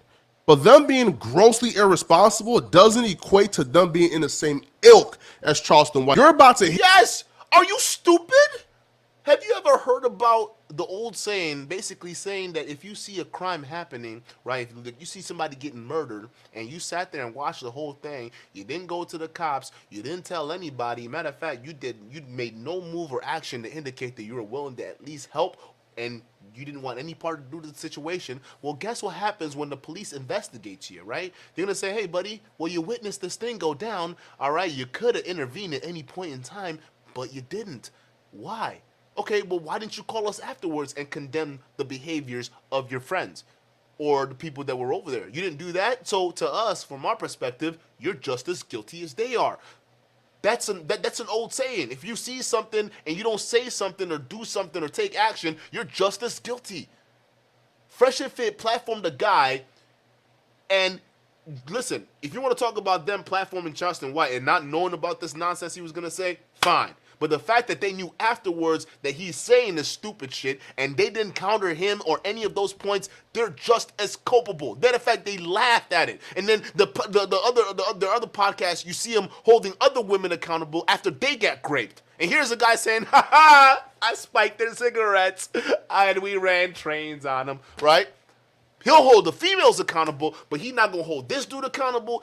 They're just as guilty. Stop making excuses for Fresh and Fit. They're just as guilty.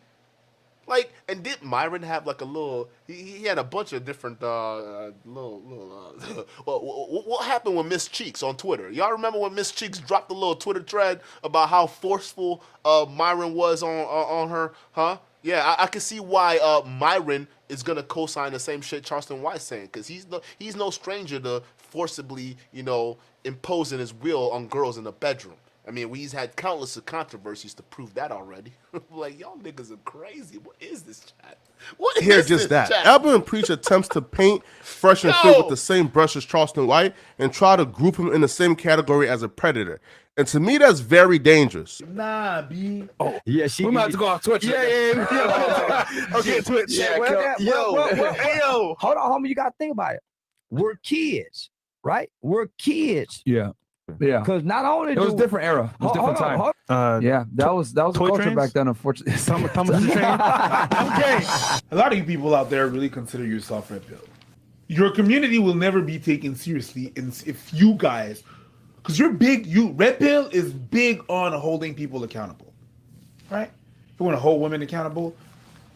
If you got those people in your ranks and you do not hold them accountable and you invite them on your podcast to get clicks and views and this and that, whatnot, your movement will never be taken seriously.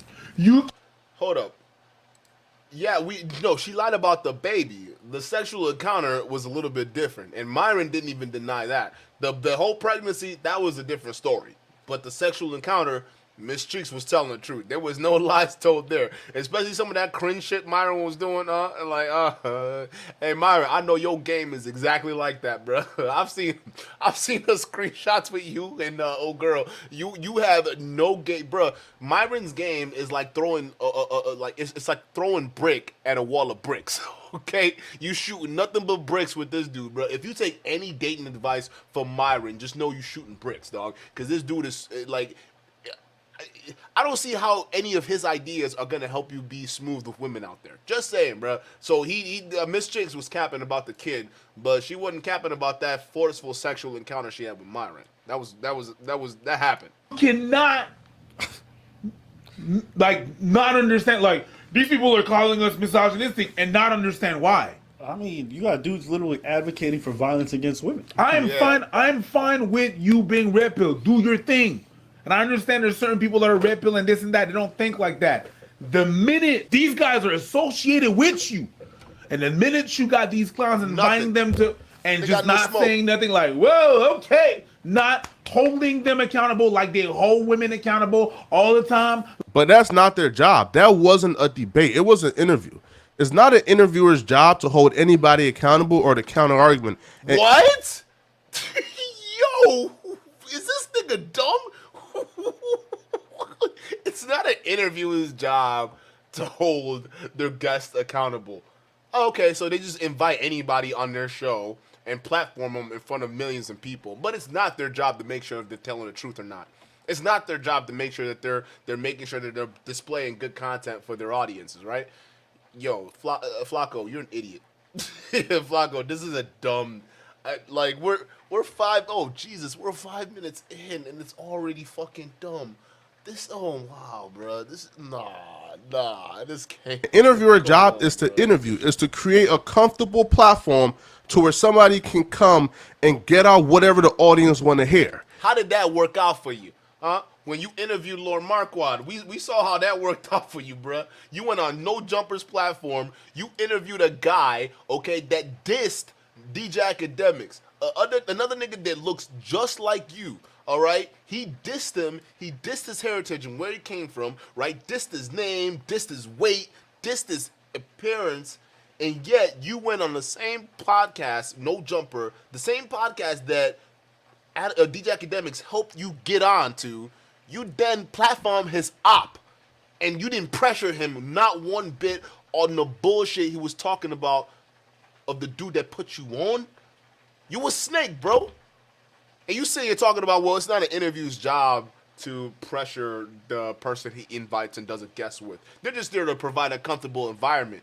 That's why your buddy Adam threw you under the bus to DJ Academics when you didn't put pressure to Lord Marquardt when he was talking shit about your buddy. That's why your ass got cut off. Because when you go down the direction of seeing people do wrong and not call them out on it, well, guess what? People end up cutting you off. So I'm surprised you still walking around here with that same mentality. Yeah, we don't challenge anybody. We just let them say whatever. It is what it is. Like, nigga, do you not learn your lesson? I don't get this, bro. Like, you an idiot for real, Flacco. That's the job of an interviewer. Now, I know it's easy to see these clips of Fresh and Fit going off on females and saying, hold up now, bro. Why you even keep the same energy?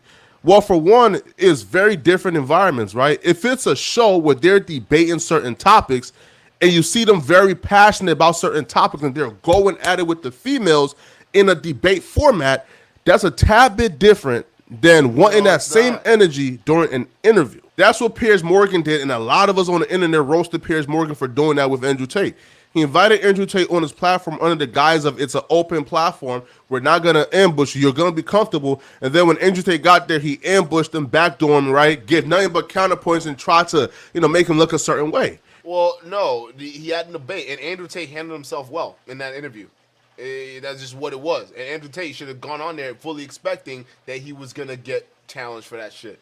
Like, what are you talking about, bro? Like, you are just comparing apples to oranges right now. This dude is crazy. Like, Dark, hey, this is such a dope statement. Yeah, like, you're confusing FNF with Piers Morgan, someone who's on national TV and can reach an international audience. You're comparing him? You're comparing him to Fresh and Fit? Bro, you're stupid. You're stupid, Flacco. I'm sorry, bro. This red pill nonsense has gotten too far with y'all. It's not your job as an interviewer to paint a brush of anybody. It's your job to provide a platform for them to be able to speak. Like people getting off, just not saying anything, just getting off and leave and bro. Getting, get the fuck out of here and this and that. And whenever dude like that on, you don't say shit. If you don't hold them accountable, we won't take you seriously ever. Flacco, your position is basically saying to not hold these people accountable. From outside, my guys, that's the reason why it don't look good. Automatically, people are going to pin that on you. Hey, listen. They're not about holding people accountable. They're about holding women accountable. Even when they get mad at dudes, it's dudes who are simping, who are by proxy boosting up women. So it's always about women. It's only about holding women accountable. Yeah. They don't have this kind of energy for dudes when they're being this kind of pathetic or criminal. No, it is only exclusively for women. The red pill was actually a bit like the feminism. What I was trying to say is that your MO is almost the same and identical. It's just that you have different views about each other. Whenever you have a feminist that is saying that she's advocating for equality, and then there's all these things that are happening to men, and she's not saying shit, you're like, you're not holding all these women accountable when they say some wild shit. You're shutting the fuck up. You're not saying nothing. You turn your back. You turn your eye. You pretend like it's not happening. That's you. When this shit happened and you don't say shit, that's you. People are going to pin you with that. Listen, I'm not going to say on this whole rep thing. I think as an individual, this dude just admitted to crime. Not just crime. Raping women, beating them up, and thinking that shit's kosher. And you gotta think, man, social media is some kind of drug where people can't shut their fucking mouths about what they do. And I'm glad he's self-snitching, but like, good lord. So you get your motherfucking ass out of here if you got a problem with what I say. I don't believe women shouldn't be beat. I think it's okay to whoop a hoe. You can't tell no man what. Forcibly ran train. We forcibly used to. He's saying we forcibly. Like, what is you? What, bro? Yo, this is bad. hey, yo, Charleston, dog, you crazy for this, dog. Hey, bro, you wildin' for this one, dog. Like, this ain't it. White girls, and we used to sneak crack in the white girls' cigarettes to fuck them. Bruh. You should never mix forcefully and sneaking crack into white girl cigarettes in one sentence. It's not ever a good look, bro. And anyone who's defending this, anyone that doesn't, if you don't confront this, if you don't defend this, you are just as guilty as this man. If he would have come on this platform right now, I'm calling him out on this bullshit. Guaranteed. And I'm sure anybody would do the exact same thing. You don't put forcibly and spiking white girl cigarettes to force yourself on them in the same sentence, bruh. It just looks bad, no matter how you put it. We didn't sneak nothing in they drink. You lying on me. We didn't do the black girl like that. Only white girl, white boy. Now get mad now. Get mad. Jesus Christ. Call it what it is. That's racism. No, it's no. No, but black people, shut the fuck up. That right there. You're about to experience a nigga moment. So listen, it was one time we was going to go get this white girl. It was me, my nigga Montoya, my nigga Bone. Yo, Bone probably watching this like, oh, but keep me out of that, bro. Yeah. Not only are you self-stitching, you're a real stitcher, bro. Yeah. The homie's probably watching this 20 years later like, bro, why you mention my name in that, bro? You keep me out of it, bro. I got a family now, man. And another nigga named Cedric, and my name, I wasn't Cedric, it was a nigga named Jason. Jason like, hey, whoa, nigga, what? Jason Anderson. What a dummy, bro. What a dummy. What a filthy, disgusting human being. What a filthy, disgusting human being. And you realize like a lot of these dudes associate with each other. It's like, it's weird to me how you constantly see folks who are a little bit sus hang around other people who are even more sus. And then it's all a coincidence. The Matrix, the Matrix, the Matrix. No, nigga, that's you. That's you and your friends. That's the people that you choose to associate with. Labeling Fresh and Fit and Charleston White as friends is just crazy, bro. They did one interview and a show. That's friends. Like, we've never seen Fresh and Fit and Charleston White outside, hanging out, partying, going on trips to Dubai together.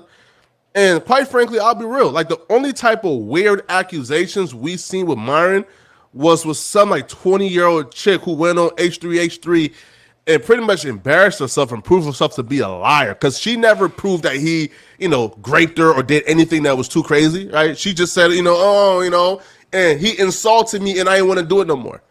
That's not a crime. Like, that's not no weirdo activity. So I don't understand where the sus comes from. How is Myron or Fresh and Fit sus? We've never really heard any type of weird Listen, are you stupid, bro?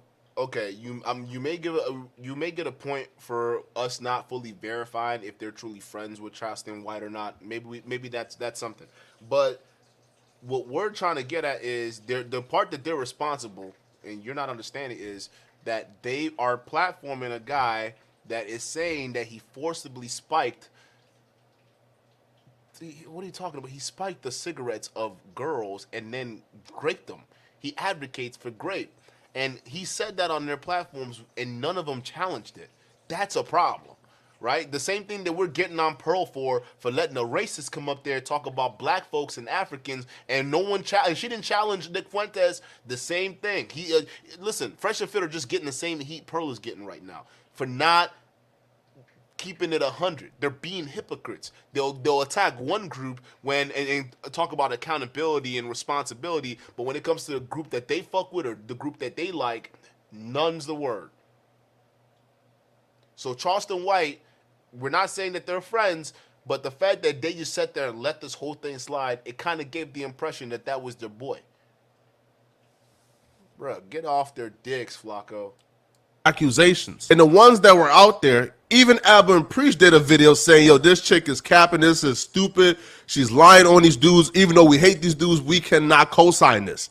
So if the ones that were out there were unsubstantiated, and even ones that you thought was laughable and buffoonery, then how are they sus? How are they in the same group as Charleston White? Why are you even trying to label them as two peas in a pod or two of the same dudes?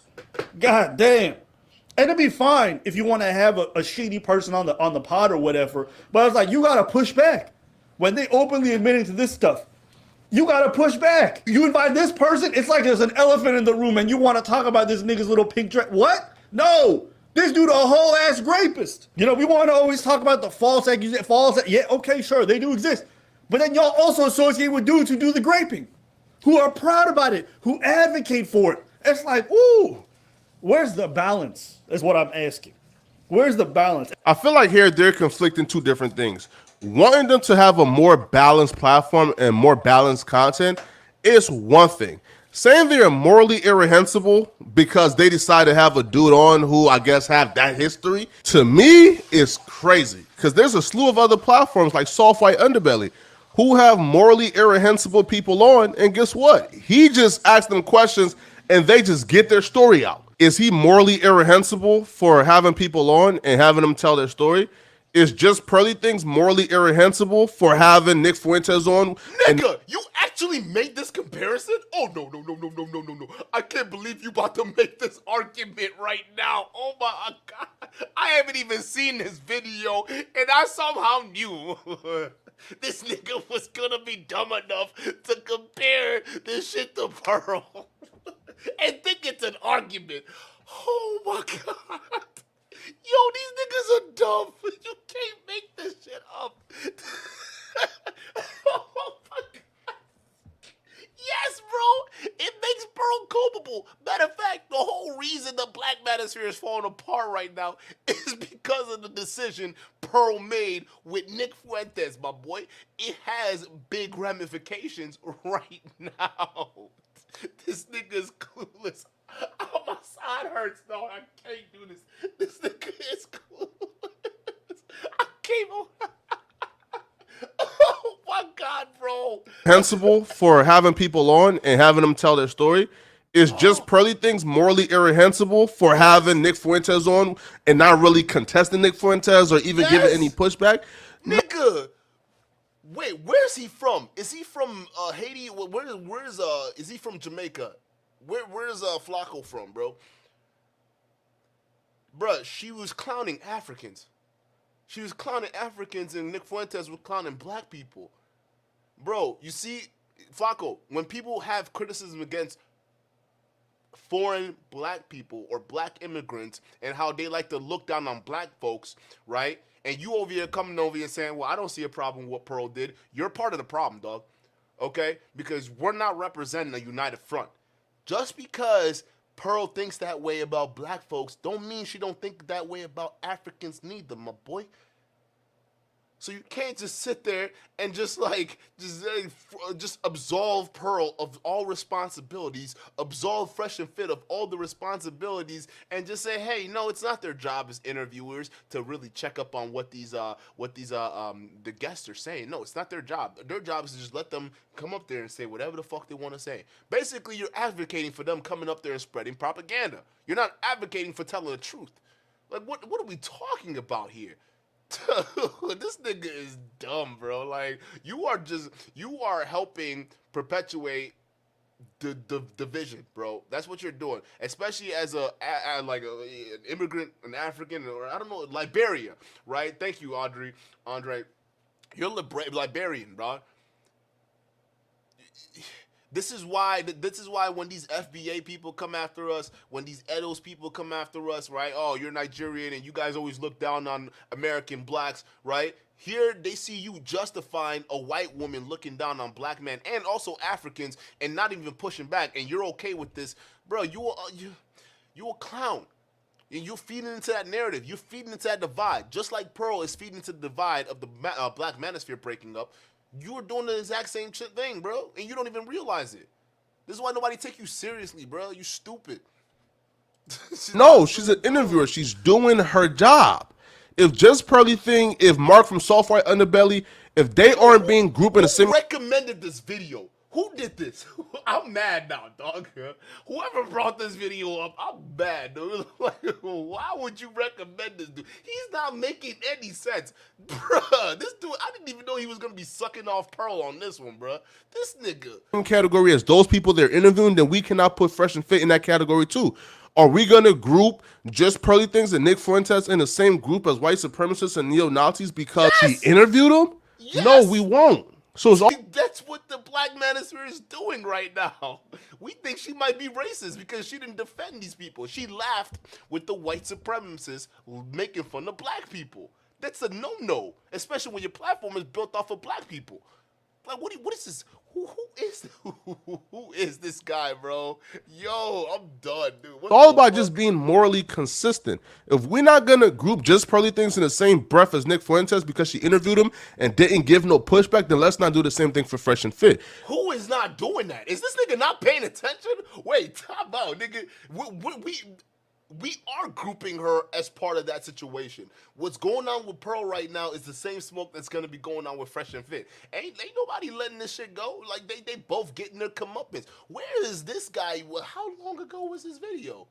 You did this a day ago. So you should have done your research and known that like big content creators in the Manosphere are abandoning Pearl in droves right now. You understand that, my boy? They are cutting her off. MTR, we just sat here and watched at the start of this stream. MTR basically just saying all that the shows I had upcoming with you, the plans that we had to help your channel grow, Pearl. I'm sorry, we're no longer doing that. OshayDukeJackson is going on a week-long warpath right now on Pearl. Okay, so listen, there are a bunch of people falling out over this situation. Where have you been before you decided to do this video? Talking about Pearl's not getting the smoke right now? Are you dumb? Oh my lord, bro. Like, I can't do this, dude. I can't deal with this dude, bro. Trust me, there's a whole lot. There's a slew of things we can criticize Fresh and Fit about. But we do. Let's not characterize them as villains, like, right? What they characterize themselves as villains. That's not. We didn't do that. They did. They can be villains, but let's not characterize them as morally irrehensible sickos. And they're villains. They chose to be villains for a reason. Whatever comes with that category, you gotta live up to your name. You gotta take responsibility for your name, bro. If you want to be a villain, well, guess what? We gonna treat you like one. And try to group them in the same breath as, I'm talking about the worst of the worst, like Charleston White, because they're not that bad, bro. Everybody who invited Charleston White on, bro? This nigga is simping. They want to talk about one side. They never want to say, like, hey, man, you know what? I'm not even saying things got to be even. But good Lord, the motherfucker you're interviewing? Do you even know about this guy? No, I don't know who that guy is. I have no clue that guy I've just seen him on Charleston White, apparently this is his name, I think. Charleston White is the founder and CEO of Helping Young People Excel, an organization dedicated to educating teens and helping steer them away from future... Chad, imagine you're one of these youth that he's in one of his communities, right? Because he's a youth leader, right? In these gang ridden communities, right? Imagine just finding out that your mentor, literally out here on YouTube, basically saying he forced himself on a bunch of white girls and drugged them, and then actually had his boy hop in. Like, you just finding out that your mentor was one of the biggest Bill Cosbys back in the day. How would y'all feel? How do you think them kids are feeling right now? This guy is leading a bunch of kids, so I mean, he's got a lot of smoke for black people and women, but apparently, you know, I just find this very, very interesting. Crime. The group has even worked directly with members of one of Texas's largest Hispanic gangs. You know what actually just dawned on me? What? Remember that clip we played from that podcast when Waka Flocka flipped? Yeah. It's something just dawned on me watching this video. Dragging the show. It's about if you're going to make a statement, back it up. The raping thing was wrong. Like, I just didn't What want part to was go back. incorrect? Which part was You incorrect? were basically saying like a woman should just say no right then and there and leave. Not all girls should. can do that though. Okay, but that's what they should do. That doesn't That's mean what they should do, but not all girls are able to. Whose fault is that? this is a crazy sentiment from Fresh and Fit, right? Because girls who are drunk, I'm talking about drunk beyond the point of blackout, is not going to be able to get up and leave or say no. So then, what was all that bullshit you were just saying earlier? Oh, how it's not fair to call them morally reprehensible, and then in the same fucking breath say, okay, that was crazy what Fresh said. I mean, what about drunk women, right? You stupid. You just realized who sent me this video, dog? Who made me react to this, bro? I can't believe I'm reacting to a Flacco video. How many views did it do? Please tell me it didn't. Oh, right. Okay, I guess 6,000 views. I get it. All right. So I guess it wasn't that important. Like, no one really cares about your fucking opinion, Flacco, because this is the kind of shit that comes in. Hey, let's see the like. Look at the like to dislike ratio, bro. And for those of you guys don't know, I got that extension that lets you see the dislikes. Bro, this is damn near 50%, Flacco. What does that got to tell you about what your own audience is saying about your own take? It's telling you that, nigga, even they know you don't know what the fuck you talking about, my nigga? This is damn near 50%. You 20 dislikes away from having a 50-50 situation right now, my boy. Like, what are we talking about? And you over here acting like you base? Nigga, you contradicting yourself. You contradicting yourself. You don't even know it. You can't call Fresh and Fit morally reprehensible, all right? Plays a clip of them basically saying that if a woman gets raped, it's her fault. And then you in the same breath talking about, okay, that was kind of wild that he would say that. I mean, so were we right? So are the people who are rightfully criticizing Fresh and Fit and saying, hey, these guys might be sympathizers to people like Charleston White. Don't we have a point, Flacco? Huh? So, if we have a point, and even your audience with the dislike is telling you that we have a point, why the fuck are you coming up here on YouTube doing this? Like, this video literally makes no sense unless you're doing this for clout, and you're trying to suck off a Fresh and Fit. So, I don't know who sent me this video, but the grift this nigga is on right now is very obvious to me. I don't know if it's obvious to y'all, but I don't know if you sent me this or you had me watch this video because you thought he was spitting facts, but this nigga is grifting right now, and it's not looking good. They can't. Oh my God. Girls who are being held down by a dude who is 6'7", 350 pounds is not going to be able to get up and leave. Females who don't have any type of means or transportation who's being extorted is not going to have the option to say no because they need to get home. But this right here is just them making a blanket statement and not really thinking it through. Oh, you just justifying this bullshit? Oh, yo, whose man's is this, dog?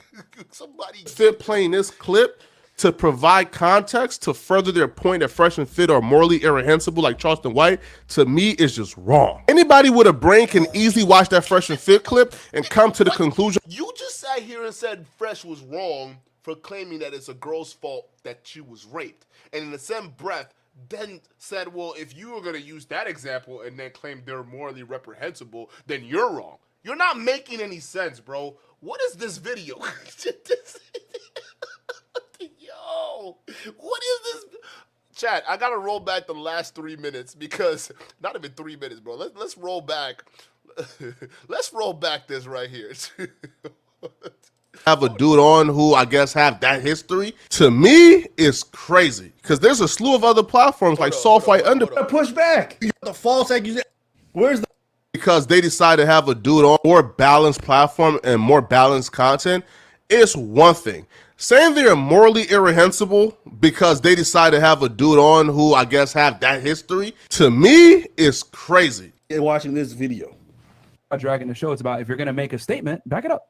The raping thing was wrong. Like, I just What didn't want part to was go back. incorrect? Which part was You incorrect? were basically saying like a woman should just say no right then and there and leave. Not all girls can do that though. Okay, but that's what they should do. That doesn't That's mean what they should do, but not all girls are able to. Whose fault is that? This is a crazy sentiment from Fresh and Fit, right? Okay, you just contradicted this. I just played it. All right, on one breath you're saying it's morally reprehensible. Then we play evidence of you play evidence of them being morally reprehensible. You agree with this, and then you go back and say, well, this isn't really morally reprehensible. You can't use this evidence and claim that they're morally reprehensible because, they're dealing with Charleston White. No, it doesn't have to be because they invited Charleston White on and they didn't push back on some of his talking points. It wasn't that. It's the fact that there's a pattern of behavior here. Here's a platform that they're on. Charleston White's not on there, but yet this is the same kind of view they have towards women who were sexually assaulted.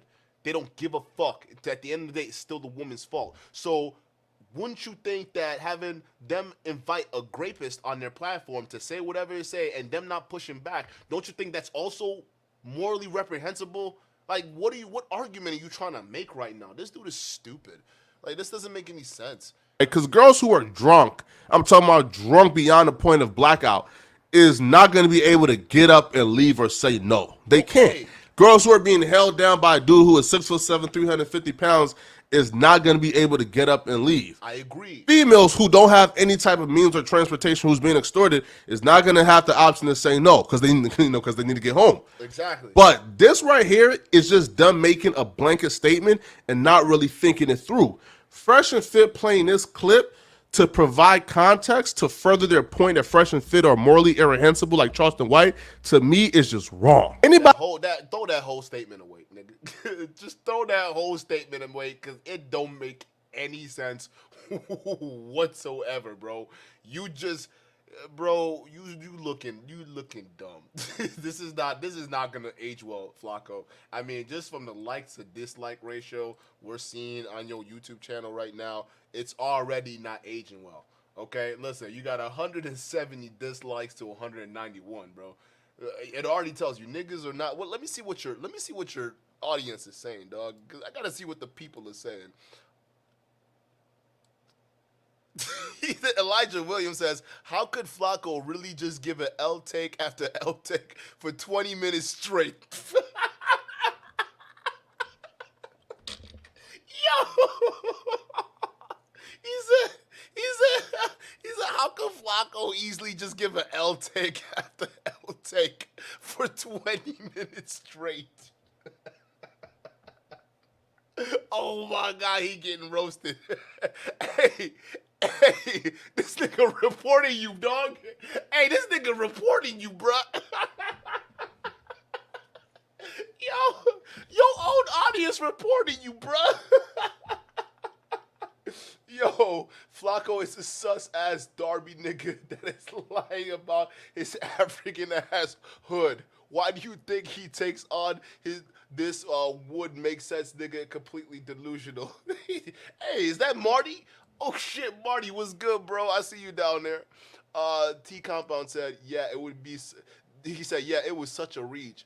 They're mad about what another man had to say. They need to just make a video about Charleston White. Okay, this guy's supporting Flacco's statement. Apple and peaches, right? Oh yeah, so this guy definitely don't like Fresh and Fit.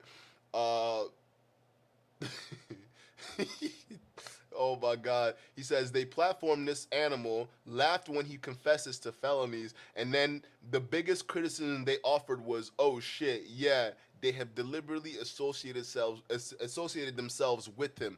When a journalist interviews a criminal, a racist, a serial killer, or whatever, usually the whole reason for the interview is because the viewers are trying to understand the monster. The subject of this interview is monstrosity. FNF had the guy on like he's just an interesting character, and considering the allegations of sexual assault, misogyny, and predatory behavior the Fresh and Fit have been subject to, coupled with the open misogynist content they show every episode, it's a bad idea to have a self-professed rapist confessing his crime on their show while laughing about it. That is facts. And this is a W-ass comment right here from Rob Double, because he's making so much sense, bro. Like, listen, these guys are not strangers to controversy, Fresh and Fit, okay? And these controversies have to do with them being misogynistic, them being, crazy, having these crazy takes when it comes to women and feminism, right? So if you're gonna platform some guy like Charleston White and you're gonna sit there and just laugh with this fool without actually challenging some of his talking points, of course the outside party are gonna look at your content, Fresh and Fit, and what you've produced so far, and then they're gonna look at the Charleston White thing and they're gonna say, yeah, these guys are obviously buddies because they support the same thing. That's how that shit works, bro. And these guys don't get it. Joe says, serious question. How far up Myron's anus was your tongue when you made that pile of shit?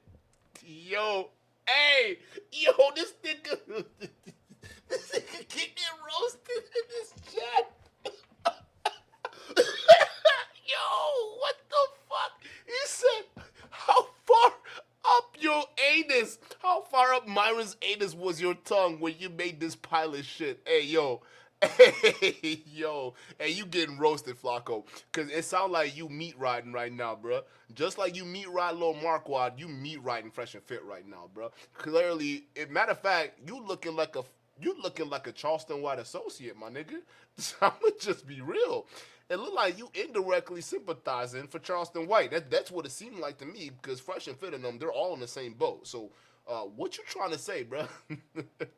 FSC says, how do you get the YouTube dislike extension Where can I find this dislike button? Also sent you the video. To be fair, I only saw 5 minutes of the video yesterday. LOL, my bad. I didn't know it was this bad. Hell yeah, bro. Y'all listen.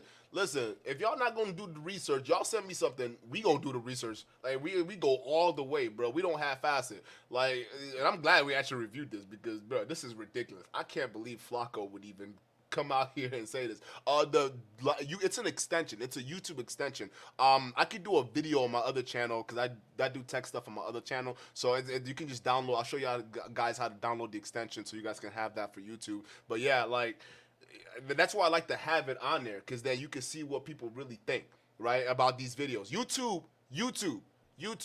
Bring back dislike buttons. Okay, dislike buttons really help curve the propaganda being spread on a lot of these platforms. Y'all need to bring that shit back because without the dislike button, a lot of people would have just seen a lot of these likes that this dude was having right here, and it would have been like, oh, 191 likes, he's got 7,000 views on it. I guess people like that shit. Now realizing that he has almost as many dislikes than likes. So even niggas that are watching this are saying, yo, clearly, Flacco, you don't know what you're talking about. You're clearly just meat riding, bruh. The same thing you did with Lord Marquardt that destroyed your relationship with DJ Academics, you're doing the exact same thing to suck up the losers like Fresh and Fit. Like, this is just so sad on so many levels. It's not even funny, bro. You give African foreigners a bad name when it comes to Western cultures.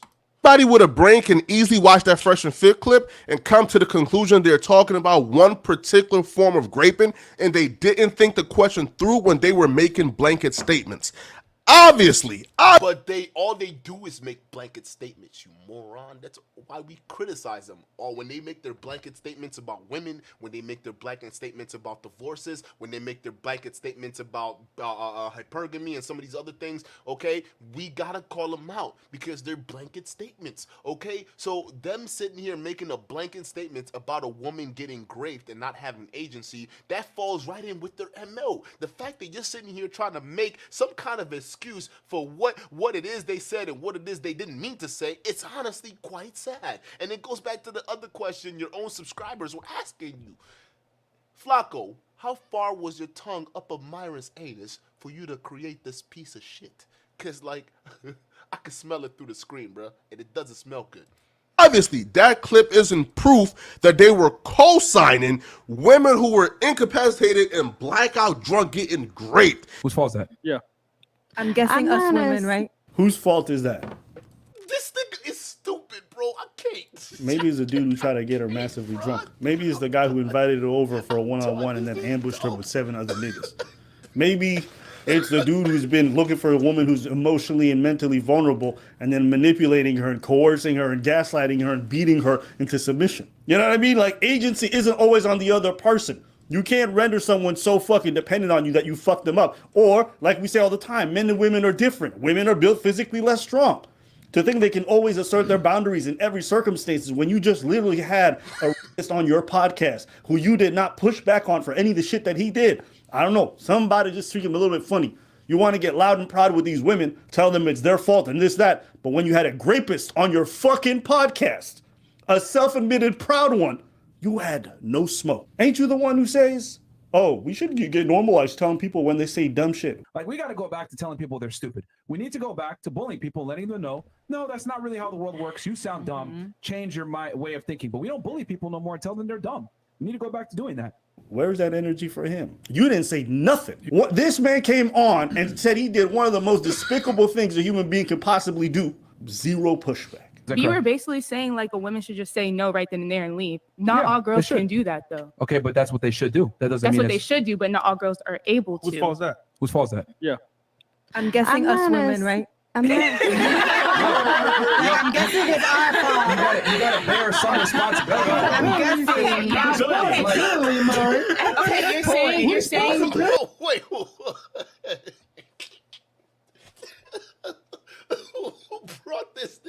Who brought discount Terrence Howard in the building? Where did this nigga come from? Ain't nobody was asking you for this shit, nigga. Take your ass back there and put the camera back on the ladies, nigga. Hey, somebody take Walmart Terrence Howard out of here, bro. Is this the Drake nigga? Is this the dude they call Drake? Like, who is this guy? Listen, you're saying responsibility, but like we said, these men are two-faced. They are going to put on a front. Who picked the man? They put on a front. Who picked the men? No, they're lying about who they are. Who picked the men? It's like, bitch, you want everybody to have a lie detector? Sometimes you get duped by somebody.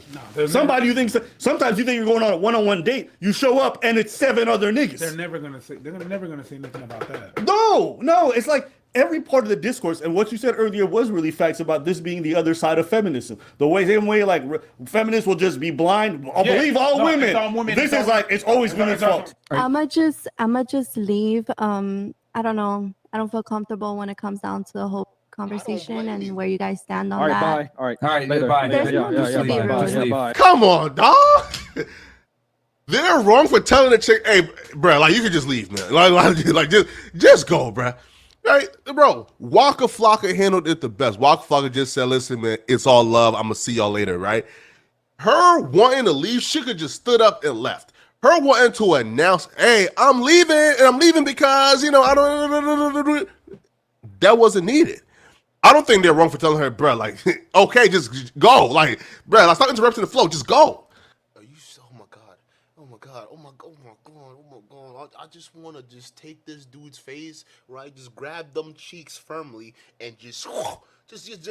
Front hand is too merciful. We got to go with the backhand on this one and just smack some sense into that statement that you just made because it is not working, brother. All right, listen. It's not the fact that she wanted to Frank Castle herself off of the show. That's not the point. A lot of women get kick themselves off all the time on Fresh and Fit. It's a revolving door. We all know this, okay? It's the fact that she had to voice her opinion. She basically is letting y'all know you guys are nonchalantly and just casually treating this rape thing as like the sensitive conversation as a nonsense, okay? And she clearly, as someone who probably, we don't even know, she maybe was a victim, maybe wasn't a victim of domestic or rape or whatever it is, right? But if she clearly doesn't feel comfortable with that conversation, she has the right to let you guys know what's making her feel uncomfortable, and she can leave. Because you know what? I would much prefer a woman doing that, so I know ahead of time, versus her leaving and then all of a sudden going on social media or a different platform and then saying, hey, these guys are a bunch of rape apologists, because that's going to look even worse on the reputation. So at least she's letting you know, hey, the reason why I'm leaving is because this conversation, it clearly means you guys are not adult enough to handle it. You're not adult enough to even manage it. So the fact that they didn't even regard that, her feelings, and they just dismissed it like, hey, get out of here, you're just another one of them, that's a problem.